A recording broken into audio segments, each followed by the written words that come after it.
My name is Rex Dixon. Jake Stein. Clint from EA Sports. You're watching NBL. You're watching the NBL Network. And you're watching the MBLN Network.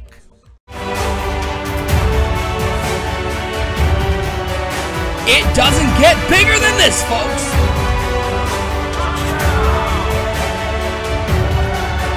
This is where legends are born. The NBL proudly brings to you the Madden 18 EA Access Tournament, brought to you by Daddy Leagues. Take your online leagues to the next level with Daddy Leagues. LeagueCrawler.com, connecting the best leagues with the best players.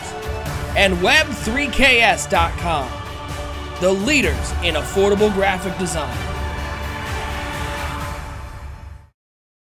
It's right, folks. We are back. We're well rested and ready to get to day 2 of the NBL Network's Madden 18 EA Access Tournament, brought to you by our sponsors, LeagueCrawler.com, Web3KS.com, and DaddyLeagues.com. Appreciate all our sponsors. Help us put on this tournament. And we hope you guys got to tune in yesterday during our 12-hour stream of Round 1. Not quite as long today, but we'll be bringing you some Round 2 action right here on the NBL Network. I am the NBL's Network Director, OSU, and I am hanging out today with the Commissioner himself. Bomber, we missed you yesterday, but you're back. You're ready for today, and we got some great matchups coming up. Yeah, definitely a great stream we had last the entire day, actually. Yeah, so you can't just say last night. It was all afternoon, night, evening. Early afternoon, late afternoon, early evening, late evening, all the way to the wee hours till we saw Project Fact close us out versus Uber. We had some great action. I really heard great things about the broadcast. I checked in from time to time, and I heard and saw some great things, so it was a great time to be a part of the NBL Network. Yeah, it was absolutely awesome.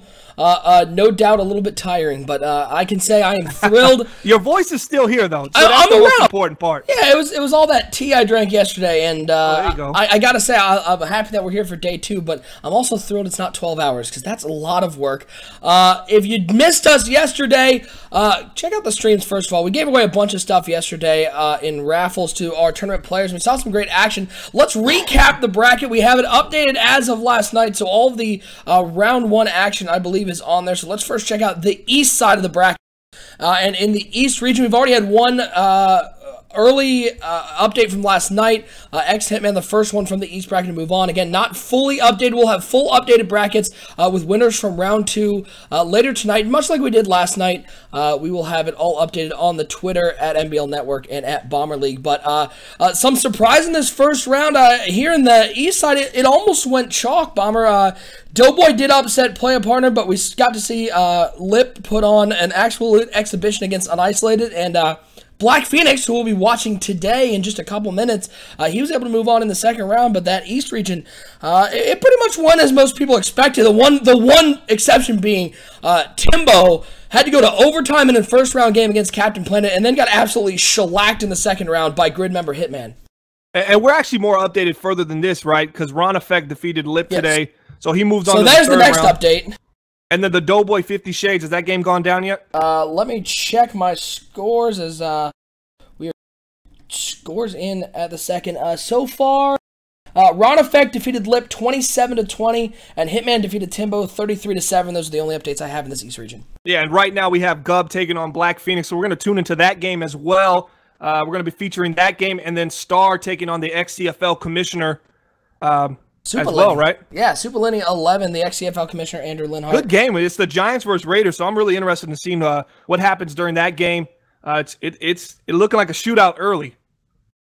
Let's take a look at the South region, and in this one, you can see this one much different. A lot of these marquee matchups you saw here on the NBL Network, including that matchup between Reigning Ravens and Engraven. Reigning Ravens able to come out on top of that one, and that will be one of the games we show later tonight, 10:30 Eastern Time. It's when he will be facing off against the #1 seed, Porter, who was able to win on a live stream. Wow. Bomber. That might be the most surprising thing. Obviously, I'm not going to count that as an NBL live game. This is obviously a tournament, EA Access tournament, so the earliest tournament we actually offer for Madden, for the new Madden coming out. But Porter, obviously, big feat for him, getting a victory on NBL Live on the big stage, the play-by-play broadcast. So he's going to take that one. And then the only update we have from this one, again, we'll be showing you that matchup between Z-Star and Super Lenny. The early results in that 7-15 matchup, It's X Luigi was able to come out on top over Relly and Cell Block 36-14. So he will be moving on to the Sweet 16 in the South region. And congratulations to him. Let's head over to the Midwest region. And see what we going on there. We did have this one of the round 1 games that one of the bottom, Tout versus Delvar, finished early this morning. But this was a crazy side of the bracket. Mostly look at that number 1 seed, Bomber, already gone. Sonny Weaver doing what he does best, exiting in the first round. He got beat up pretty good by grid member TDMX Maverick. Yeah, Maverick, a really strong player. He also defeated Relly earlier today, Madden Universe. Big shout out to them. Check them out, MaddenUniverse.com. He's in the 3rd round now, so that guy might be a real big player right now as we head into the Sweet 16 and then the Elite 8. And then we got some other results in that 12-13 matchup between Slow Surrender and Eric G. Kyle, aka Slow Surrender, able to move on in that one. And in the matchup between Bananas and did Delvar come out on top in that Tout Delvar matchup? No. Tot came on top. He played Bananas. He lost that as well. So Bananas advanced to the 3rd round. So he's in the Sweet 16. So Bananas looking real strong right now. Yeah, and the last one will be going down at very late today at 12:20 this morning, and I'm just thrilled we're not going to be broadcasting that one because I'd like to get some sleep at some point. There you go. Last but not least, let's take a look at the west side of the bracket. And in this one, the number 1 seed able to move through. Actually, in this one, Hopology with a big win. Saw some of these games on NBL Live. I really hate Mark with a big win over Madden Mafia. Spongy to Champ, we saw him on NBL Live get a victory. And Encore, big win over Cool Del Guy. This side of the bracket, a lot of unknowns here, but we were really just impressed by some of the non-NBL guys in this tournament. Guys we hadn't seen before played well in the first round. Yeah, big shout out to Cool Del Guy. That guy's been following us for, 3 years now on the NBL Network as we've continued to grow. So we were really happy he could be involved in the tournament. He was one and done, but really great guy, and we appreciate him participating in the NBL EA Access tournament. And I don't have results on any of these, but I know 2 games did go down. I know I really hate Mark and Justin played. We'll see if we can get an update as to who ended up winning that game. And Jiggy, J-Rod, and Halpin also were supposed to have played at 8 o'clock Eastern. So we'll get you updates on those as we do. And as always, folks, if you're in our YouTube chat, thanks for hanging out with us here for day 2 of the tournament. Any questions, comments, concerns, anything whatsoever, post those in the chat. We'll be watching those throughout this round. But you know what everyone's here for? It's to watch these great games we have going on. They're here for Madden. They ain't here for us. They're not here for you. They're here for the Madden 18, the EA Access tournament. And let's flip it over to this game we have right now. It is already heading down to the end of the first quarter. It is Z-Star versus Super Lenny, that matchup. We were talking about Super Lenny, the co-commissioner of the XCFL, taking on our very own Z-Star, our sideline reporter, grid admin. And really, he was absolutely stellar yesterday, Bomber. He was on this stream for about 7 hours yesterday, hanging out with me and Chunky. Great addition to the NBL Network. And early in this game, 14-7 New York on top, and New York with the ball right now. Super Lenny going with the Oakland Raiders, Z-Star going with the New York Giants. We know how big a fan Z-Star is of the New York Giants. Yeah, Z-Star, definitely a New Yorker, born and raised. We saw an early touchdown over the top for Odell Beckham. Let's see if we can find him again. As Eli Manning, just an overthrow wide open in the middle of the field in competitive mode. You don't see much of those overthrows in competitive mode. A little overthrow right there. That could have been a big game for New York. All right, well, since you weren't here yesterday, what your first impression? I know you've actually gotten to play a good amount of this game. What are your first impressions of Madden 18? What are you most excited about? I absolutely love the game. It's different. I like what I'm most excited about is the offensive line, defensive line interactions, the pocket that actually forms. You could climb up the pocket, the angles to pass the ball, the man defense is better. So many things. There's a double move right there. Pickup of a first down. Eli Manning just overthrows early and then just throws a dot on the next throw. Very impressive stuff. But, man, I don't know. I haven't played the simulation mode. That's where I'm really going to be able to judge this game on. But based on the competitive mode, I'm really excited. I know you're excited. We talked about this off camera about how much we love this game.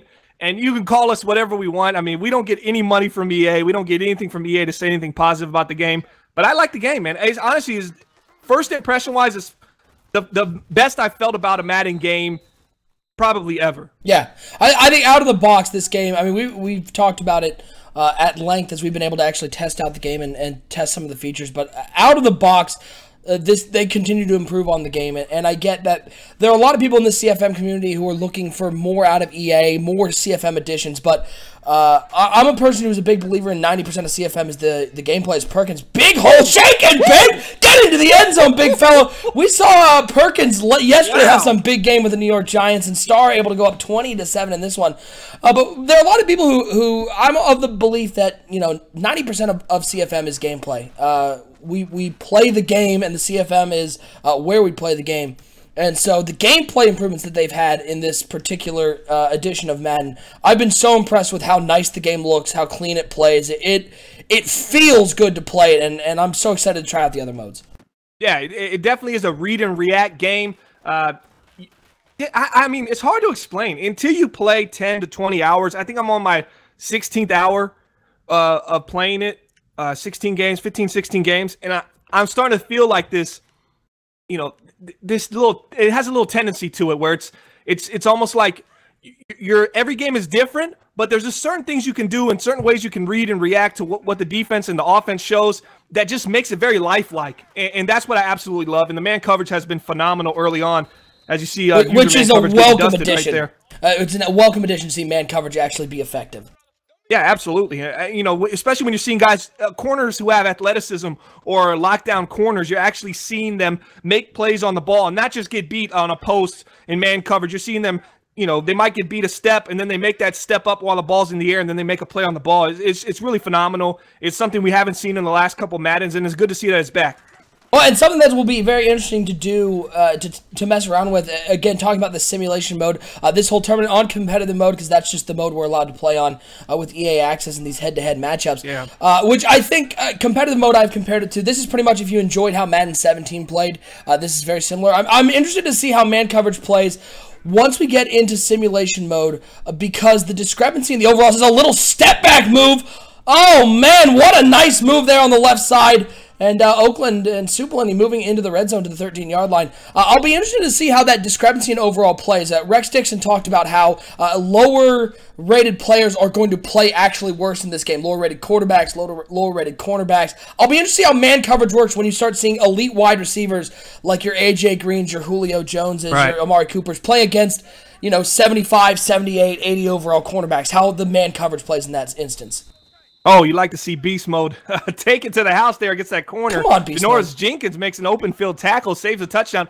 Yeah, but to your point, so competitive mode is about user skill, and I think it has a lot to do with athleticism of the players. But simulation mode is going to be more about players' ratings, and that's where you're going to see guys really stand out in the parity between the top guy, a good player, and then a below average to average player. So it's going to be interesting. We haven't seen many holds, not many fumbles, maybe a couple of user pick right there. A little lurk by Goodson. Look at the big fella. Look at the big fella try the juke move. A little happy feet going on right there. Gets himself a couple more yards, gets them out of a hole they could have been in, as the Giants look really strong right now with 2:35 left in the second quarter. And right about halftime, we'll switch it over to that other game that is going on right now. Black Phoenix versus Gub. It is currently 0-0 as they're nearing the end of the first quarter.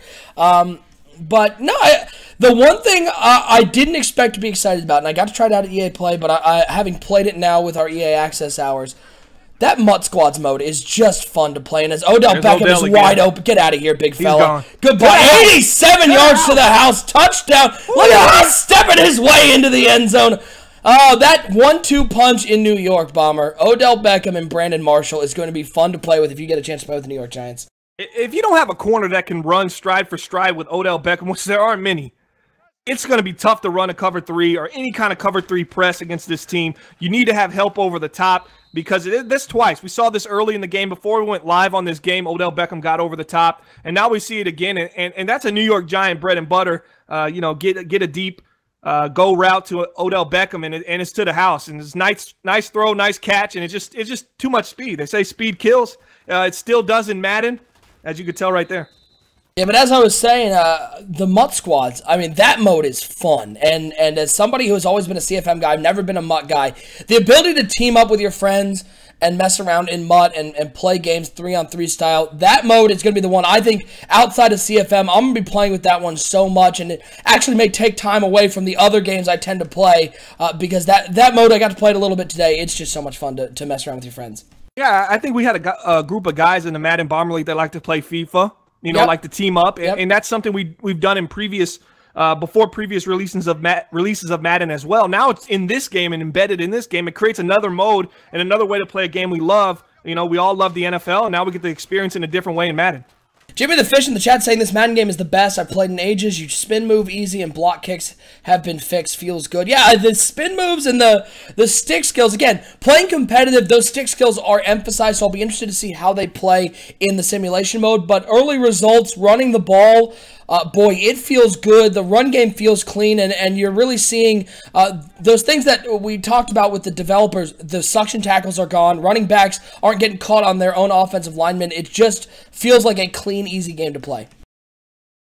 Absolutely. Didn't hear what you just said. I was texting the Chino, so I Stop have to texting. First, you've been here 10 minutes and you're bored. Come on, try being on for 12 hours. I thought you would continue to speak, and when you stopped, I said, "Oh man, I'm gonna have to fill some time here with what he said." Can't remember a thing you said right now. The Frostbite engine is nice. Oh yeah, Frostbite engine. I think we overlooked it. I can even recall you saying something about how much of a difference can it actually make, and honestly. More than I thought. Yeah, probably more than you thought, many thought. I mean, really, look at the field. It looks wider. It looks smoother. Everything just Janoris Jenkins with the pick.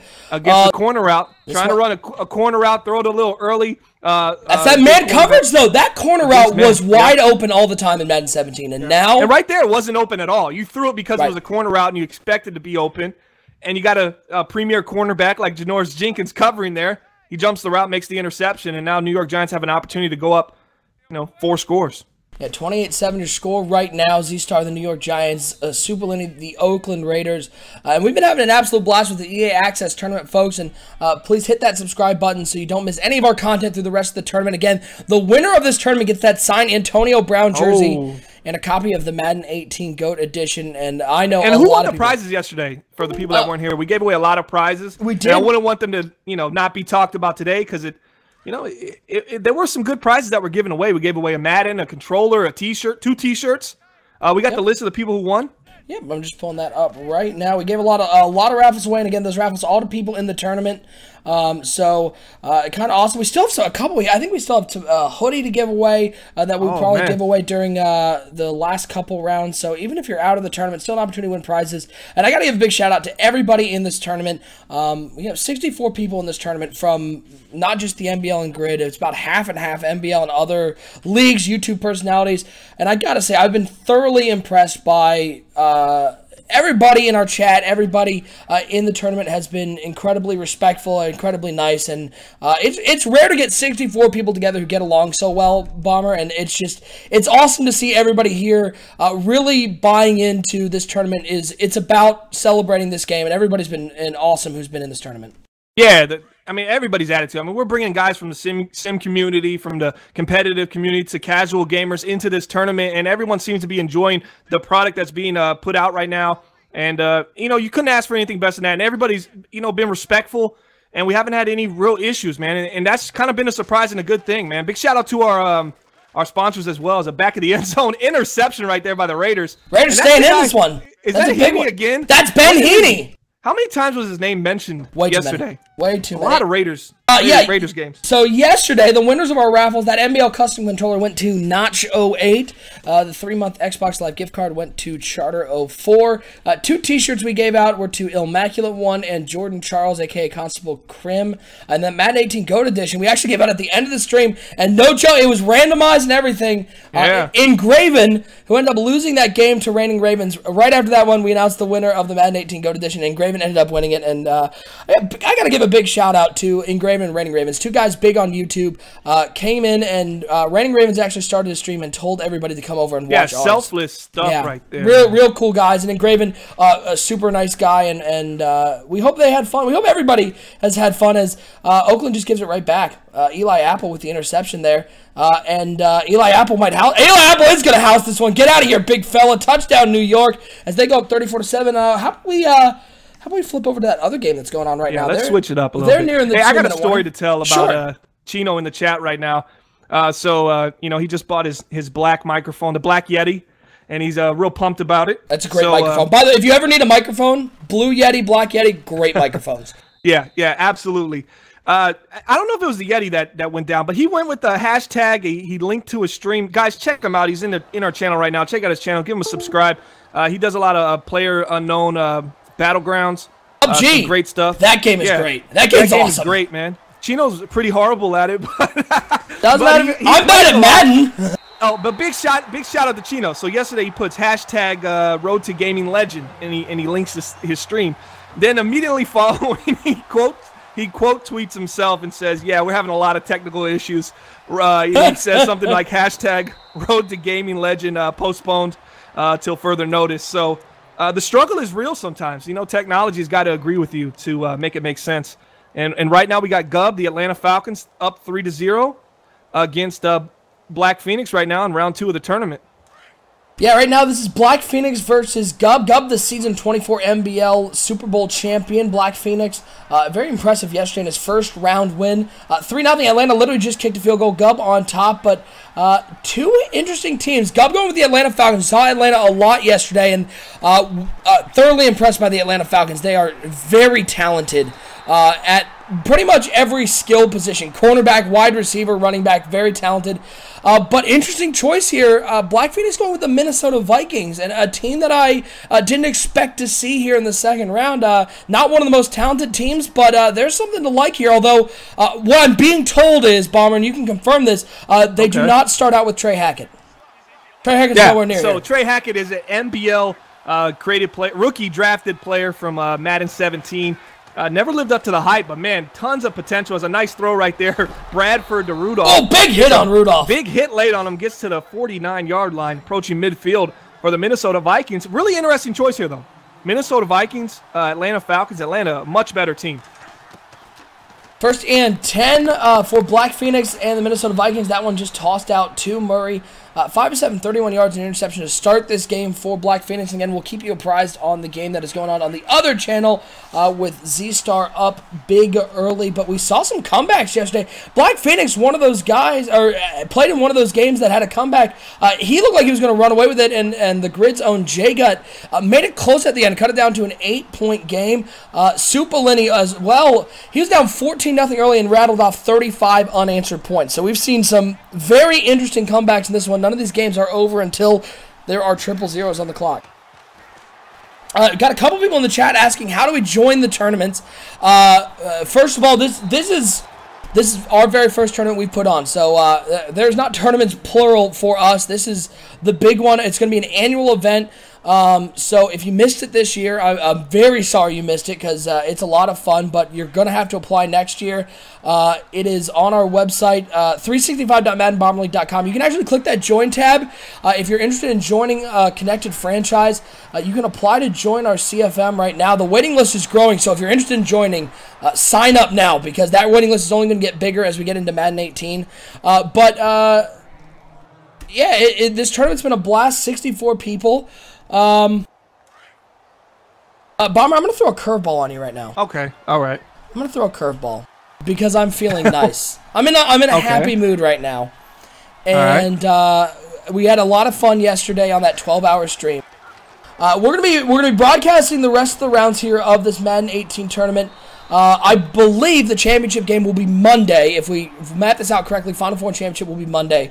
So here's what I'm going to do for everybody who's watching in the stream. We will have a giveaway on Monday for another copy of Madden 18 for people who are watching the stream outside of the tournament. I'm going to donate one more copy of Madden 18, and we'll give that away to people who are watching. So if you want a copy of Madden 18, come to the Gold Edition, or Gold Edition. So you can have it the next day.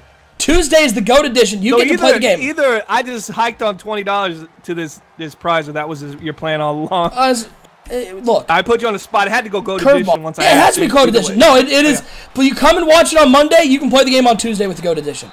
Plus, you get some MUT stuff with it. That's cool. So I'm going to donate that right now. So if you want to be entered to win a copy of that, we'll have details for that coming out this weekend. It'll be Monday night stream. So come back right here, hit that subscribe button, and tweet at us at Bomber League. Let us know you just subscribed, and we'll give away one of those copies of Madden 18 Goat Edition. So if you come and watch on Monday, you have a chance to win that, and then Tuesday you get to play the game. And if you just get the regular edition, you don't get to play until what? Thursday? I think Friday. Friday is when Standard Edition gets to play. So I think it's the 25th. So 25th. I need to count. Yeah, Friday. So yeah, if you win that copy, you get to play the next day and 3 days earlier than everybody who saved $20 and bought the Standard Edition. There you go. And all you got to do is show up on Monday. Subscribe to the channel. Show up on Monday. Don't get fired on your day off. Yeah. There we go.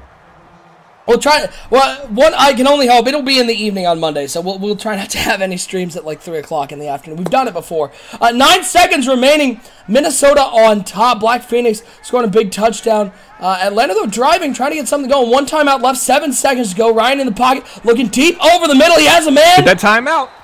And he's going to use that timeout, and they're going to attempt a field goal bombing. One thing that we have noticed early in this game. There has been a lot of struggles with the kicking game. Special teams has come into play. We've seen a lot of missed field goals, a lot of missed extra points. Getting used to that new kick meter, and I think here in competitive, I don't know if it's tweaked differently, but we've seen a lot of shanks and whatnot as this one's going to sneak inside the right post. Unless that's a shed. I haven't had any issues. I thought it was pretty much the same kind of build from last year. And we've seen a lot of shit. I mean, I myself haven't had any problems, but I'm like the perfect Madden player. Maybe nerves. I don't know. Maybe nerves on the big stage, on NBL Live, on the stream. EA Access turning people a little nervous or something. I don't know. But it looks like Vikings getting the ball back. We saw a lot of seams to Kyle Rudolph on that last drive up the middle, wide open. Seems like they're splitting the defense open and splitting those safeties. And it looks like that was a nice little drive from Minnesota. They came down and scored 7 as what was just a 3-0 game with about 2 minutes left in the second quarter when we started watching. So it looks like the pace is starting to pick up in this game. Yeah, 7-6 Minnesota on top. Update on the other game that's going on right now. It is 35-7 with about 2 minutes to go here in the third quarter. Eli Manning that game, 6'8", 207 yards and 2 touchdowns. So Z-Star up big over Supalini in that game. Still some time left, but 35-7 is not easy to get back in that game. Z-Star, who is apparently winning so much as Murray's got a big run right at the middle. Z-Star is apparently winning so well, he's going to come into the chat and talk for a while. Oh, wow. Bold move. That's a bold statement from Z-Star. The confidence right there, man. If I was his opponent, I definitely would take that as a sign of disrespect. Chino, what do you think? Is that disrespectful to jump into this kind of chat and talk about everything else other than your game while you're playing your game? He does say they added the possibility for overkicks, and I think that's what we saw as well. People have to get used to not just putting the meter all the way to the top and kicking it. And that's something we saw, though, Bomber, at the beginning of the game last year, especially on shorter field goals. Kicking it full power over the last 2 Maddens. Riskier. Yeah, it's been a lot riskier. Yeah. Oh, absolutely. And his opponent, Andrew Linhart, a.k.a. Supalini, in the chat saying, I think it's fine, he's smoking me. So it's an approved move into the chat. How great, very gracious of you, Andrew. And we appreciate you participating in this tournament. Co-commissioner of the XCFL. Check those guys out. They're doing some great stuff over at the XCFL, and a welcome addition in this Madden 18 tournament. Nice little move by Latavius Murray. Chino says ultimate disrespect. I like it. Oh, Chino is easily disrespected, bro. He can find anything and get to that level of being ultimately disrespected. But Latavius Murray, let's talk about him. Big signing for the Minnesota Vikings in real life. In Madden life, even a bigger signing. I mean, you lose Adrian Peterson, but you get a guy with the athleticism and the ability of Latavius Murray. That's a big deal if you're in the franchise mode and you play connected franchise mode. Nice pass there out of the backfield to Cook. Spin move. We've seen a lot of that here in the competitive mode. Those stick skills being highlighted here in comp mode. We appreciate everybody hanging out with us here on day 2 of the Madden 18 tournament. Again, we'll be having streams over the next 3 days, whittling it down. We've already whittled it down to 32 and even less at this point. We'll update you on scores as they go final. But right here, you're watching a matchup between Black Phoenix and Gub. Gub, our MBL Season 24 Super Bowl champion, Black Phoenix competitive Madden player, joined us in this tournament. Up 7-6 here in the third quarter. A good matchup here. This is one of the matchups I think we were most looking forward to putting on the stream today. Yeah, and I was looking forward to Gub's defense. Has been so known in the Madden Bomber League. Very tough defensive player. I was interested to see if he could keep the scoring down and give himself a chance this game. But what I've seen so far, I've seen a lot of quick passes from Black Phoenix and really some great moves. Is right there. Another check down to the flat real quick, getting rid of the ball. And that's how he's beating this blitz. We got another game that just kicked off between two of our NBL guys, Hopology and N-Train, going head-to-head. And it looks like Hopology is the Arizona Cardinals, and N-Train going with the Pittsburgh Steelers in that matchup. We'll keep you apprised on the score of that as it continues, as it looks like Hopology driving early in this game down to the 10-yard line. Now, with those Arizona Cardinals, we saw that in the first game yesterday. Cardinals and Seahawks, and both those teams very impressive, especially on the ground. And it's no surprise when you have a running back like David Johnson in Arizona. That running game is going to be a force to be reckoned with. The NFC West is going to be all ground and pound with the running backs they have out on the West Coast. Yeah, David Johnson got a really nice rating. I think he was a 91 overall for Madden 18. So that guy's a beast. He's going to be tough to bring down. He's got the explosion, the acceleration, and the trucking. He's really going to be a handful to deal with in Arizona. That division's going to be surprisingly very, very competitive for all you franchise heads out there. I don't know about XCFL, but I can imagine that league as well. Make sure you check them out. I think they're at XCFL Network on Twitter. You might want to give them a follow as well. Yeah, absolutely. We'll try to shout out everybody who's in this tournament, whatever leagues they're a part of or any YouTube channels. We'll try to give you that information and so that you can go over. Yeah, it's at XCFL Network. Check out those guys on Twitter, and they are doing some great stuff over there. Another one of those connected franchise leagues. Much like the NBL, as this handoff to Jarek McKinnon. What a spin move there! Going down to the 1-yard line, and nice tackles. Save the touchdown. 4th and goal from the 1-yard line. NBL rules, you'd be kicking a field goal here, but no rules in this one, Bomber. I think I'd be going for it in this one. 7-6, try to get ahead early. I think he's going to kick the field goal. 7-6, want to go up 4. You've held this team to 2 field goals. They haven't been able to score on you. We've seen some fakes. Probably a smart thing to go for the field goal. Have we seen some fakes already in this tournament? We've seen, I think we saw 3 fakes yesterday. In situations like similar to this? Yeah, a lot of 4th and 1, 4th and 2s inside the 20-yard line. I'd rather just go for it. You know, 4th and 1, 4th I would like to point out we saw 3 fakes and 0 successful ones. Yeah, there you go. Maybe that's... And I know unsuccessful fake field goals. I know. Well, yours was actually... I mean, check it out. The final minutes just did one. It's the Panthers versus the Vikings? Minnesota Vikings. The Minnesota Vikings-Panthers is on our NBL network. You can check it out after this stream. It's called The Final Minutes. You'll see one of the wildest fake field goal attempts of all time that should have resulted in 6. And I don't want to... Damn right it should have resulted in 6! But you can tell by the inflection of his voice that it didn't. Definitely was one of the craziest things I've seen as Devontae Freeman pounds the ball up the field. Looks like a little inside drive, ISO right there, halfback dive, picks up 7. But, man, you notice Minnesota started going to the flats. I mentioned that earlier, and then you saw Atlanta adjust a little bit, started covering hard flat, and it kind of stalled them out once they got didn't have no more field behind them once they got in the red zone. And they ended up having to kick a field goal. Now they're up 10-6. 6 being Atlanta, and that's Gubb, and Madden Bomber League player. As he gets to the edge with Devontae Freeman looking for every inch he can to run away from, I believe that's Anthony Barr. Picks up the first down. Yeah, this Atlanta Falcons team, incredibly talented. I just want to point this out. The Atlanta Falcons, they have Devontae Freeman, 89 overall. Backup is Tevin Coleman, who's an 85 overall. Yeah. That's a 1-2 punch. Not to mention big number 11 on the outside, Julio Jones in the pass game. I mean, it's the skill position is so good as he's going for a deep ball. He has a man, and it's he fumbles it out of bounds. Took a big hit, but down to the 26-yard line. Laying the wood down against Atlanta, creating a fumble there. You don't see many fumbles in competitive. How many did y'all see yesterday? I haven't seen much. I played about 16 games, and I've maybe seen 3. I mean, again, that was the whole point of competitive, is take away those random events. We saw a couple, especially on some big hits. We probably saw 4 or 5 on the stream as this toss play to Devontae Freeman. Stay outside, big fella. Stay. He cut it up. Turn right. Cut it up and then take it right back outside. He could have walked into pay dirt right there if you're Atlanta. Missed opportunity, but they still pick up 7. So this Minnesota Vikings defense, along with this Atlanta Falcons defense, has not shown up really since we've been tuning into this stream. We've seen teams just pretty much walk down the field. Maybe a big play here as they just enter the red zone of the Minnesota Vikings. Hand off to Tevin Coleman. Oh, get out of here, big fella. 19 yards for a touchdown. And Gubb reclaiming the lead. Stop who? Oh, that's what it's going to come down to. Boy, it's interesting to see this game. I mean, who can stop who? It's only going to 12-10 right now as we await this extra point.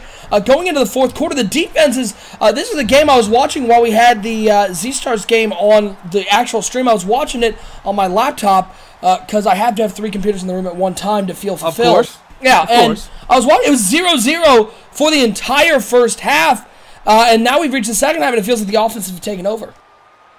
Yeah, I mean, we tuned in. What point did we turn in? 2 minutes left in the second, and we've seen, you know, essentially 20 points get put up on the board. The minute we switched over was the first time points were scored. That field goal by Atlanta.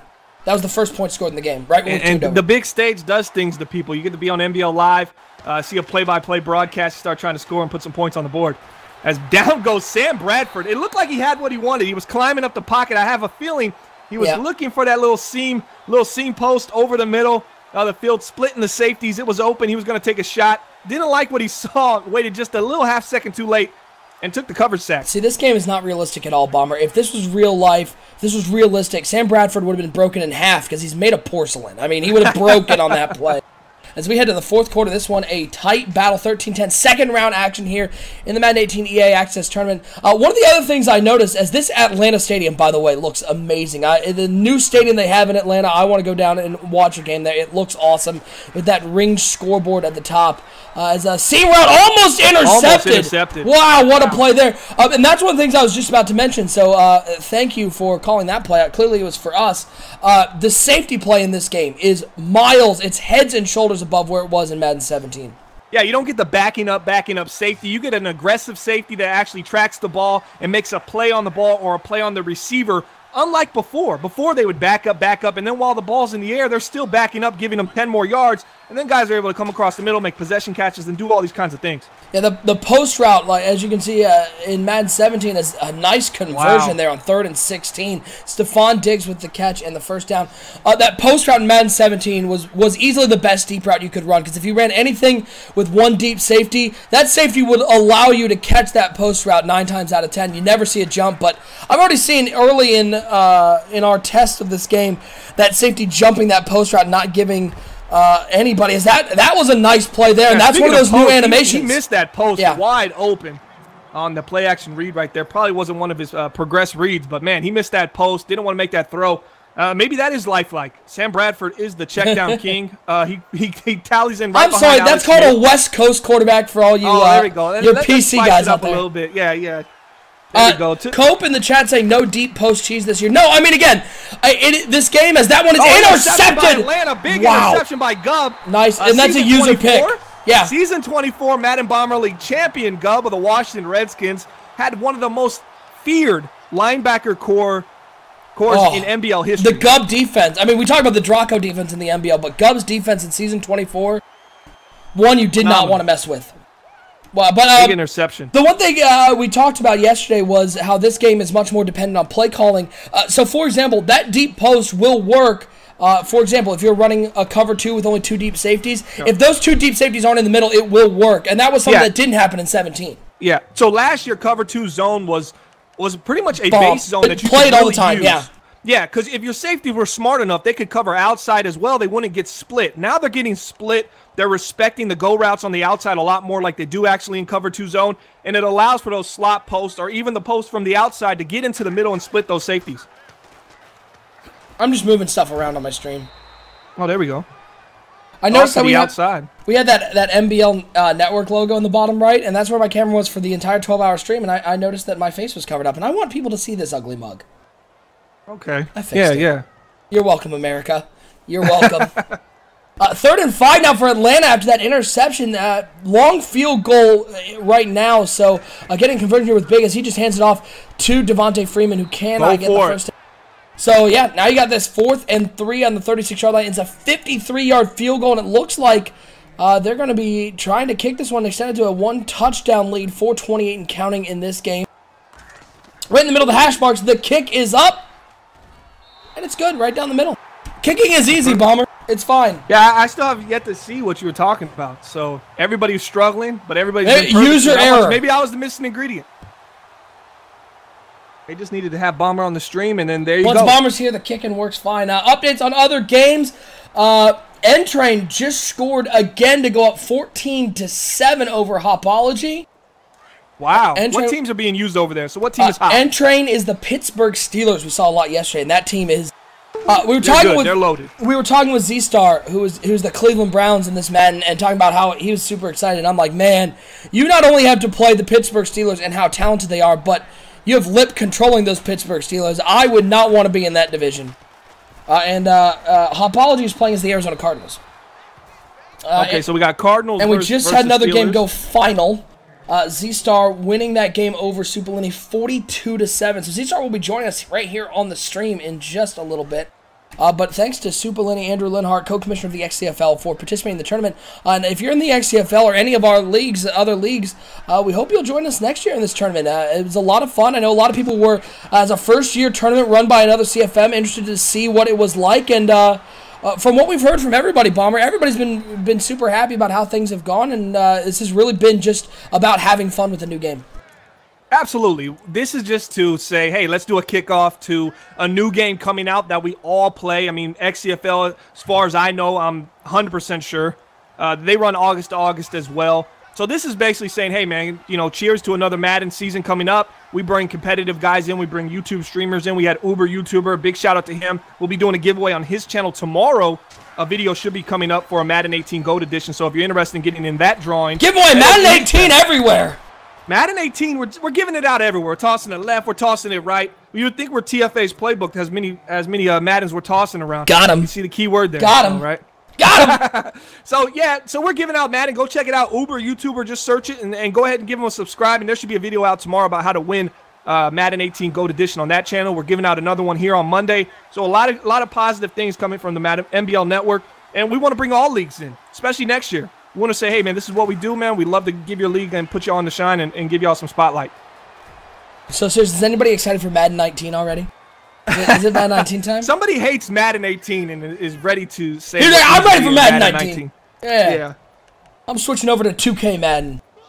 There we go. 16-10 Atlanta on top in this one. Here we go. 2.5 minutes left. This is it. This is a big game right now. This is a game everybody was excited to see. And again, when we bring you Rainin' Ravens game, he'll be streaming at 10:30 Eastern time. His game goes off against Porter. So we'll be bringing you that one at 10:30. Updating the Hopology game. Hopology responds. There's not even at the end of the first quarter. It's a 14-14 game. Yeah, it looks like it's going to be a close game over there, so we might have to step into that one after the end of this one. What other games we got that haven't kicked off? We have another game that hasn't kicked off that we're going to be covering as well. Let's take a look. I thought there was one kicking off at 10:30. Oh, yeah, 10:30. 10:30 is Rainin' Ravens and Porter. And we're going to have that game on here as well? Yes, absolutely. Ronald Douglas, you want to be in the Madden 18 drawing. What is the qualifications to do that? There's a nice throw over there to Kyle Rudolph again. Down to the 13-yard line. They're getting in that tough red zone area where you don't have as much field behind you, so these verticals and shot plays are going to be less responsive on the safeties, and they're going to start playing underneath. So you're going to probably see a lot of the run game come up here for Minnesota. You want to be in that Madden 18 drawing, hit that subscribe button. And we will be giving that away on Monday's stream when we stream the Final Four and the championship game on Monday. And we'll be giving away in the first 15 to 20 minutes. So you're going to want to hit that subscribe button, have notifications turned on so you know when we go live. We'll give you more details about how to win that Madden 18 game on Twitter over the next weekend. We'll give that away. Latavius Murray right up the middle to the 7-yard line. Minute 20 to go. 2nd and 4 here from Minnesota, knocking on the door. Bomber, if you're in Gup's shoes, are you thinking about using timeouts right now? Because it doesn't look like Black Phoenix is going to want to give the ball back with any sort of time left on the clock. Yeah, definitely milking the clock down right here, Minnesota. If I'm Gup, no, I'm going to stay strong to my defense, and I'm going to let him burn the clock he needs, because if I do get the ball back, I want to make sure I have my timeouts, because it'll just be a field goal is all I need to win this game, and I've already kicked a couple 50-yarders already. 2nd and 4 now, shotgun formation for Bradford and the Minnesota Vikings. 2 wide receivers over to the left, 1 to the right. Latavius Murray in the backfield. It's going to be Bradford dropping back to pass. Blitz coming. He looks into the flat, and that is that defense we were talking about, Bomber. Those flat routes, when it's man coverage, it is so well covered. They play smart underneath, and right there with a big deflection, forcing a 3rd and 4. Yeah, nice defense right there by Atlanta, jumping that Sam Bradford noodle arm throw. And a 3rd and 4 here, 51 seconds. This is for the game. This is to advance to the 4th round, the Sweet 16 or the Elite 8. Sweet 16 is this slant right over the middle. Stephon Diggs with a catch in the coverage, touchdown, and now an extra point away from being in the lead. 48 seconds though, looking to go up by 1. Gub will have all 3 timeouts though to move down the field. So plenty of action to go here as this one looks like it should be good. It is up and right down the middle, and Black Phoenix moving back on top, 17 that to 16. kind of throw with the lack of arm strength from Sam Bradford, man, it had to be pinpoint accurate, thrown at the right time. He threw it in between 2 guys right there, squeezed it in there. And now they're up 1 with 48 seconds left. All right, so I got to tell you, the one team as this return, big hit there at the 25-yard line. I will say the one team I was most impressed with yesterday, we saw it a couple times on stream, the one that I was surprised with, because we knew Atlanta was going to be good, we knew New England was going to be the Seattle Seahawks. That team is absolutely loaded and played fantastically here on the Madden 18 live stream. Yeah, definitely a team a lot of people probably slept on because you've heard Seattle being good for so long. They aren't the team that they were before, especially their offensive line. But Madden-wise, their defense is stout. They can get it done. They have cornerbacks. They have safeties. And they got all kinds of ability on the defensive side of the ball that can keep their offense in the game. And they have Thomas Rawls as Matt Ryan rolling out to the left side, looking, keeping his eyes downfield. Oh, no, it's a floater he was looking for. It looked like that was Mohamed Sanu. Oh, that actually might have been Devontae Freeman. But should have took off running with the quarterback. That's a killer. As now with 28 seconds left, they're going to have to use their timeout to stay in this game and get a stop. Bomber, I've got a bitter former owner alert. Homer Anke in the chat saying Latavius Murray won't be playing. Enjoy watching Cooks run all over that nursing home defense. The nursing home defense of who? I don't know. Oh, the real-life game right now. Yeah, I think he's just bitter. He's saying that Latavius Murray won't be playing. Does he not like Latavius Murray? Is he sad he doesn't have Latavius Murray? I can never read the mind of a Vikings fan. I wouldn't even want to get inside of that mind. Those people are delusional as it gets. You got the Browns, the Vikings, and there's probably another team, probably the Cowboys. Really some fair-weather psycho fans. I try to stay out of their brain and what they're thinking because it's delusional and it's pretty much insane. Big hit there, stopping the clock at 26 seconds. 1 timeout left, 3rd and 6 for Black Phoenix. We'll be flipping over after this one to Hopology's game going on right now. Hopology versus N-Train, 14-14 right now in the 2nd quarter. On 3rd and 6, it's going to be a handoff to Jerick McKinnon. Big tackle there. Timeout, 22 seconds to go. And Minnesota's going to be kicking a field goal here to extend it past that 1 field goal lead. And that looks like it's going to be perfect unless it's blocked, and it is not. It's up and good. 20-16, 19 seconds left. Gub needing a miracle, but you never know what will happen here on the bright lights of NBL Live. Yeah, it was tough. 40 seconds left. He had 3 timeouts. He was down 1. I thought he had a big opportunity. He rolled to the outside with Matt Ryan to the left side of the field. He used the playmaker to throw his halfback upfield, lobbed it, got intercepted. He could have ran for 8 yards and got out of bounds. Tried to get a little too aggressive in a situation that he should have just took what was given, and it might have bit him in the butt because, I mean, down 4 with 16 seconds left, no timeouts, and you got 76 yards to go. That's a really tough feat, even for a team as talented as Atlanta. I figured out what Homer was talking about. The Vikings are playing the Seahawks tonight in the NFL, and he's saying that Brandon Cooks is going to run all over that Seahawks defense. Deep throw! And it's deflection away. Wow, lucky that one wasn't intercepted. That was a very bad defense to call. I got beef with Homer, though. I got beef with Homer and Doughboy. Okay, what's the beef about? They both said Chipotle is disgusting, and that offends me. That offends look my at religion. Homer. You honestly think Homer believes that? If we've all seen and pictures Doughboy? of Homer. Come on, Doughboy. To say he doesn't eat at Chipotle, maybe he puts a little fake mustache on and he pretends he's not himself when he goes in there. But and that's he definitely eats Chipotle. Black Phoenix with the win in this one, 20-17, a late pick by Matt Stafford. And Black Phoenix is going to move on to the Sweet 16. Very impressive because Gub, no slouch. We've seen how good he is in the NBL, and a big win for Black Phoenix as he moves on. Now, let's pull up that bracket. That's not it. That's just a different one. I just want everyone to know this bracket. So he's in the Elite 8. Yeah, no, he's into Sweet 16 with that second round win. Game. And so he's going to be facing off against Hitman, who absolutely walloped Timbo. Timbo no slouch as well. Hitman moved through with ease. So Black Phoenix moving on to the Sweet 16. We have half the Sweet 16 filled in this one. Actually, 3/4. The only one we're waiting for, I believe, is Doughboy and 50 Shades K Matt, which just went live right now. So we'll be watching that game as we're leading you up to that 10:30 game. Reigning Ravens coming up on the stream once again, facing off against Porter.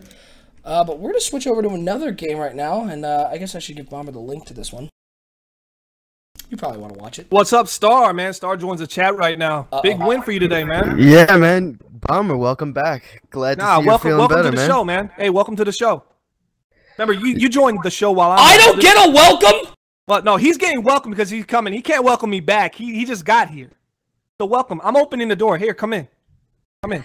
Just What's going on, guys? How we doing? Take your New York Giants cheese and just sit in that couch till we call you. Are you going to be the sideline reporter or are you going to be a chat reporter? It's always some gimmick with you when you come in here. So what is it? Yesterday he was the a boy a lot of people have left this chat and I need somebody to talk to reporter.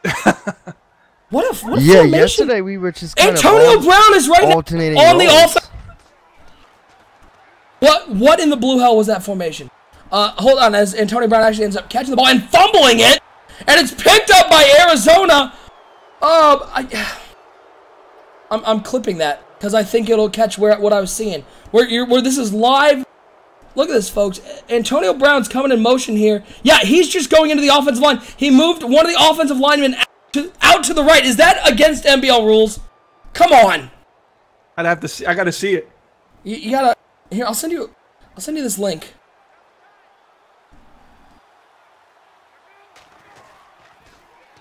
So what teams we got playing right now? We got the Cardinals versus Steelers. Yeah, check out this clip on Twitch. I just put it in the TeamSpeak chat. Yeah, it's Cardinals and Steelers entering the Pittsburgh Steelers. Hopology, the Arizona Cardinals. Hop coming back on top, 21-14 over entering. That was the weirdest formation I've ever seen, though.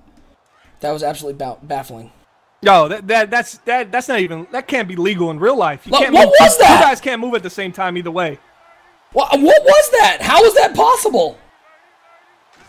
And then a fumble at the end of it. Wow. Did we after all that deep throw to the right side, looking for Larry Fitzgerald as that one's batted away. No, we just missed it, but I clipped it and showed everybody. I'll show it if you missed it. Let me show you once again. Play that again. That needs to be. That is unbelievable. Two guys. First of all, you can't have two guys moving at one time. This is how I'm gonna do instant replay. You ready for this one, folks? Let me put the whiteboard on here. So here's what you're gonna see. You're gonna see this guy right here, right there, and Antonio Brown out here. They're gonna go in motion and switch places. Legitimately, Antonio Brown is gonna go in at what appears to be left guard, and that lineman is gonna go out to wide receiver. Let's play this clip. As watch number 73. Yep, there they go. They switch places. Antonio Brown, right there. I'm just befuddled as to how that works, because then Antonio Brown just ran a straight up like seam and out route, catches it, and then gets lit up and fumbles the ball. And the offensive lineman, big shout out to him. He still finds somebody to lock into and block throughout it all. A guy just comes to him and is like, "Oh, I'm supposed to be blocked by you, but you ran over here. So let's go ahead and make that happen." Something like that. A crazy thing. Star, what are your thoughts on that play right there? That's probably something you would use. You put that in the yeah. You're gonna try. You to Odell Beckham at left guard and streak like him? That. Yeah. I'm speechless. So no Odell Beckham at left guard for you then, huh? Is that something you guys? Interested? Odell is such a cheat code, man. I don't know if you guys watched a little bit of my game, but he just blew by defenders easily. Yeah, unbelievable. Athleticism, speed. And here comes the Steelers again, down 28-14 in the second. This was a 14-7. Pittsburgh was ahead against Hop. Pittsburgh being N-Train, the commissioner of the Grid, the development league of the NBL. Arizona Cardinals is Hopology, a new member to NBL this last cycle. He's currently going to be the Minnesota Vikings. He was the Oakland Raiders in Madden 17. He's coming to your division, Bomber. Yeah, how do you feel about that, Bomber? I haven't thought about it, man. I mean, what do you think about things like if you're the Steelers in real life and the Browns decide that they got a new GM? Do you think they come and ask the Steelers about the Browns GM? I don't care, right? Are the Browns even still a football team? Yeah, they go, Browns, what? GM, what? GM is what? A General Motors? What are we talking here? Yeah, what sort of sad sack would pick up that team in CFM? What delusional? Yeah. As that one's intercepted by the Honey Badger, Tyrann Mathieu. Still got it. Best I'm covered safety bringing in the the game. Browns back to their glory days. I'm telling you, just watch. Lip just recently joined here on TeamSpeak, so Lip. Hey, fellas. Two-season grace Hey. period. I'm telling you again, 2-season grace period. Hey, MBL. Wait, hold on. He wants Lip to. You can't create a filler, a day zero of 2 seasons. In 2 seasons in what? You get top 10 pick and you build up a team through the draft. Now you have 6 starters that came from those 2 seasons. What are we saying the 2 years for? Why do you feel you get 2 years to prove your value in the division and that you can can't compete? expect me to compete at a box with the Cleveland Browns. Well, I mean, 2 years. I mean, from now, if you're as good as you say you are, we do. If it was competitive, maybe. On Sim, it's a completely different story because I played a game I can't believe with the dude just Kaiser said on that. Sim. And it Bomber, was I would like to point out I asked Gub for the same 2-season grace period. He would not give it to me. Yeah, but then the guy says if it was on competitive. What's the difference? No, but I'm excited for the simulation mode. What's I the can't wait, difference? man. In my opinion, competitive is a little bit. Even. I just want to see guys play true to their ratings. Yeah, So you want Madden simulation? 17. Yes, No. I want simulation. Okay. But if it was competitive, where the teams are much I'm more saying if evened it's out. competitive, Lip has no chance. Oh my god. Is what I'm saying. The stats still matter in competitive. I mean, Lip has no chance. no shit. You better check those stats, man. 365.maddenbomberleague.com. Go to Shout out to NBL Daddy Honors Leagues. tab. Yeah, go to the Honors tab, click Owner Statistics, and look for Lip Ripper. I want you guys to do this in the chat, and then go look for, what's your name on there? Something Star? Something a Cloud, Z Cloud. I don't know what the guy thinks he's a star. He's more like a cloud. Z partly cloudy. Yeah, Z partly cloudy on a Tuesday. Look for that gamer tag, and you tell me who's better. Just don't look at the first line or the second column. Look at the last column and tell me what number one guy has and one doesn't. Dangerous throw over the middle, intercepted by Shazier. Pittsburgh trying to hang in this game. It looked like an Opportunity attempted target pass. Accidental. There's no attempt at target pass, Liv. It's only an accident. He must have accidentally put that up. I would like to point out, I have here on stream pulled up the owner statistics. Okay. And we're just going to do a little telestration on this one. That record, 264, 87, and 1. 3 Super Bowl championships, 15 division titles, and that's a triangle, thank you, and 75% win percentage. Let's scroll down, folks, shall we? Look at this guy partly cloudy over here. Hey, listen, chance he's of, been around a lot scattered longer than thunderstorms. I have. 31 and It's okay. 17. 0. There's 0 Super Bowl championships. But I want to point out the best part here. He's got that big down arrow right next to his win percentage. Oh, wow, you went down. So people started figuring you out, I guess huh? I'm trending down. Hey, maybe maybe if it was competitive back then, you'd be trending up, right? And let's scroll down to the very bottom. And that's me right there. 64 and 112. That's real good. But I'm working up. Look at that. Look at that. Working his way up. And 1 division title. Thank you very much, everybody. Wow, that could have went to the house right there from Pittsburgh. Yeah, you're welcome. Anywho, this has been a dive into the owner statistics. Let's put this game back on. 28-14. Working the telestrator like John Gruden. Wow, that's very a pretty nice. good. Very Pretty nice. good. I mean, it could have been worse. You could have said John Madden. We don't know how that guy works at the Tough acting and acting. There we go. Let's see what we got. One other game going on right now. It is Doughboy versus 50 Shades K-Matt, and currently it looks like Doughboy's up 7-0 in that game. Doughboy playing as the Seattle Seahawks, 50 Shades K-Matt playing as the New England Patriots.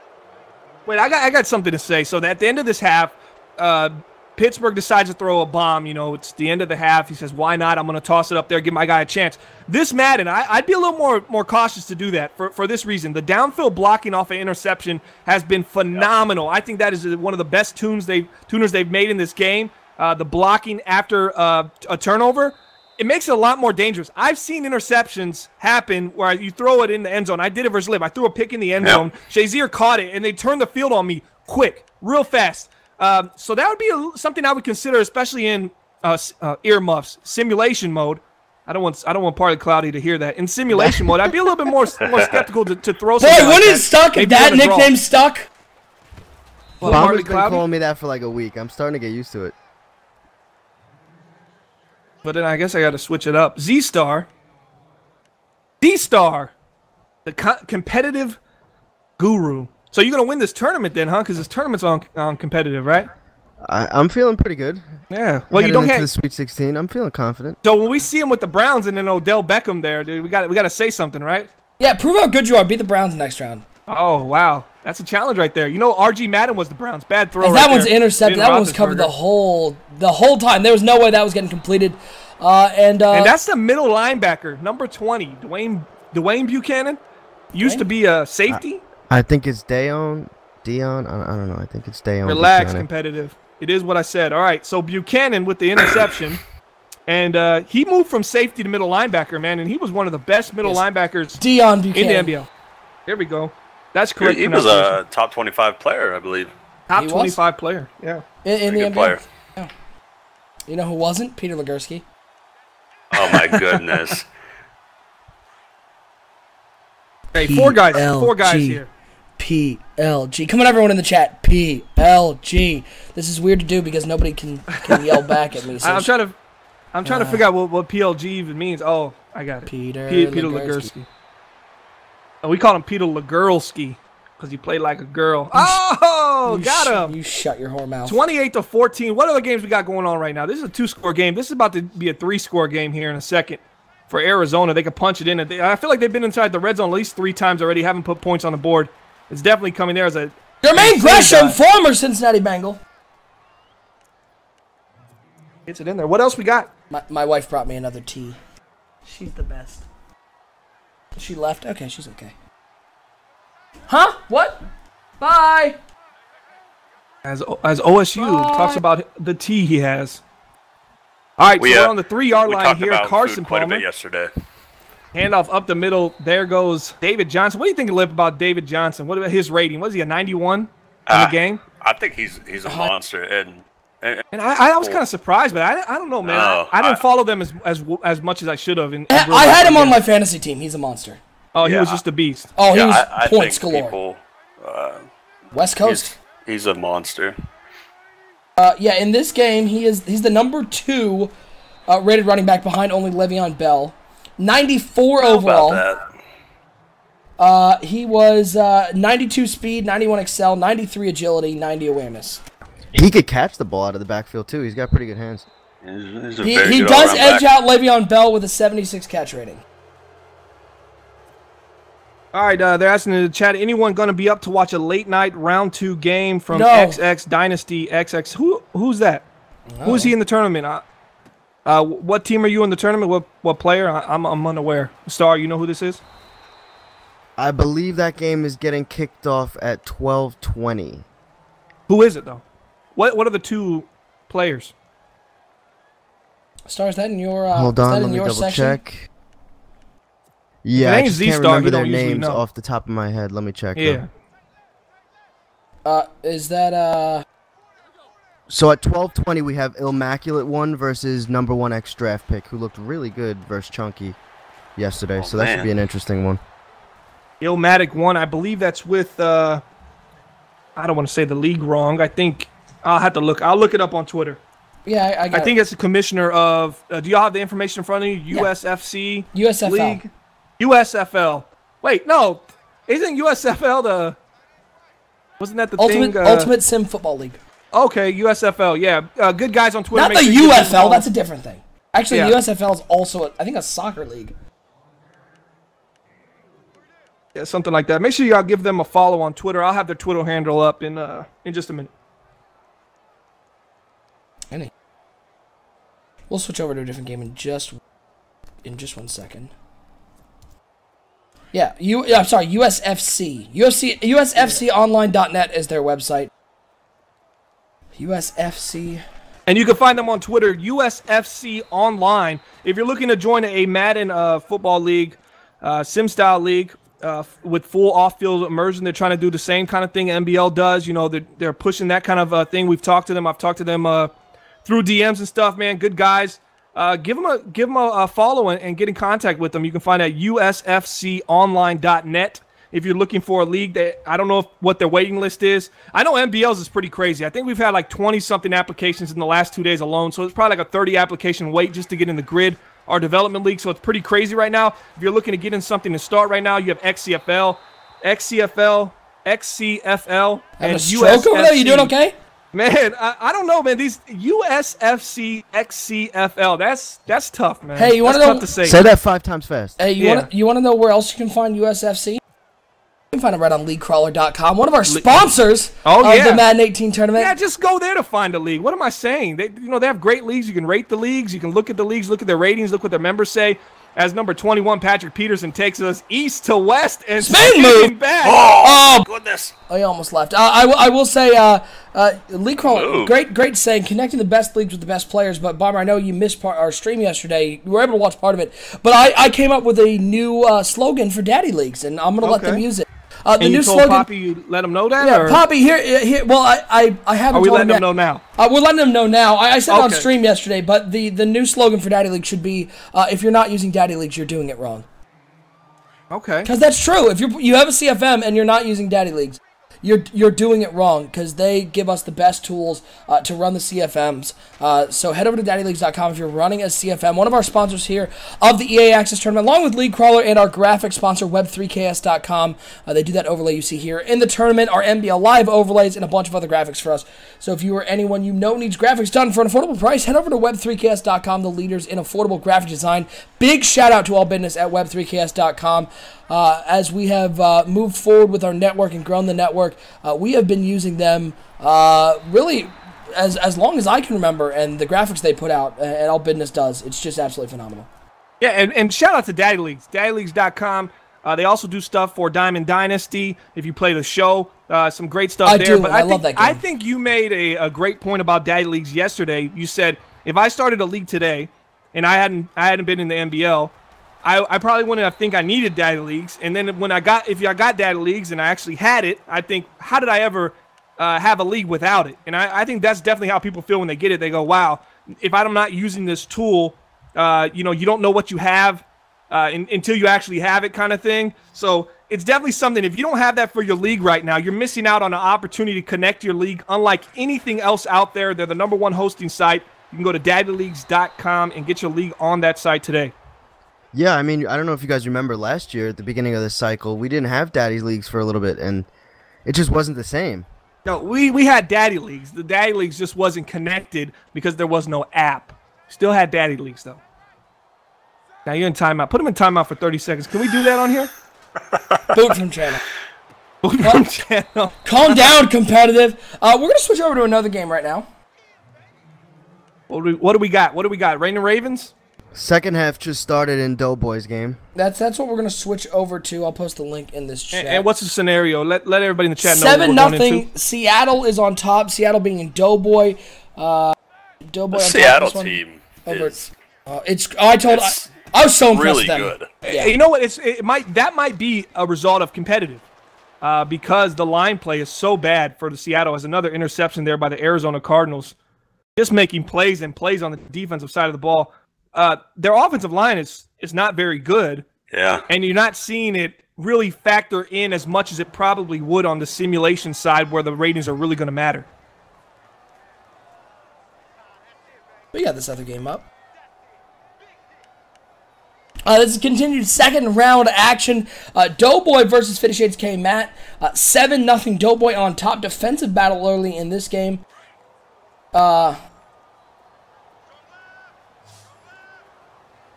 again, at 10:30, we'll bring you that matchup between Reigning Ravens and Porter. Yeah, I'm going for Reigning Ravens, man. I'm going to say it right now. I'm taking Reigning Ravens, 10:30 Eastern Time. Be here. Anybody who takes the other guy, I'm willing to put an NBL T-shirt on it. Just kidding. I'm not putting 100 NBL T-shirts on it, but I'm taking Reigning Ravens, man. That's my underdog going all the way through. Not a big competitive guy, but I definitely think he could surprise a couple people, and I hope that he does, man. It's good for the tournament. It's good content for the channel, so I'll really be interested in watching that game versus Porter. Yeah, and Andrew Linhart, co-commissioner of the XCFL, saying waitlist at xcflnetwork.com.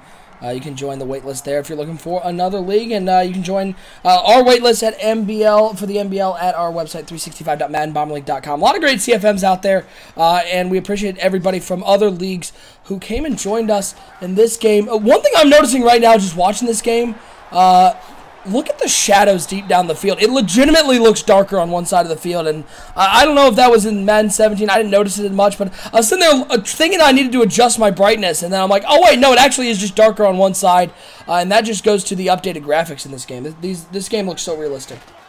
Frostbite has definitely created something different in the game. A lot of people didn't know how much Frostbite, the value of it would be on the first time being in Madden 18. They thought maybe Madden 19, maybe 20, they'd figure out how to use it better, or it'd be used more efficiently. But I think it's had an immediate impact on the value of the game. The visuals are phenomenal, and the field, I said this earlier, it just looks wider, it looks crisper, it just looks better.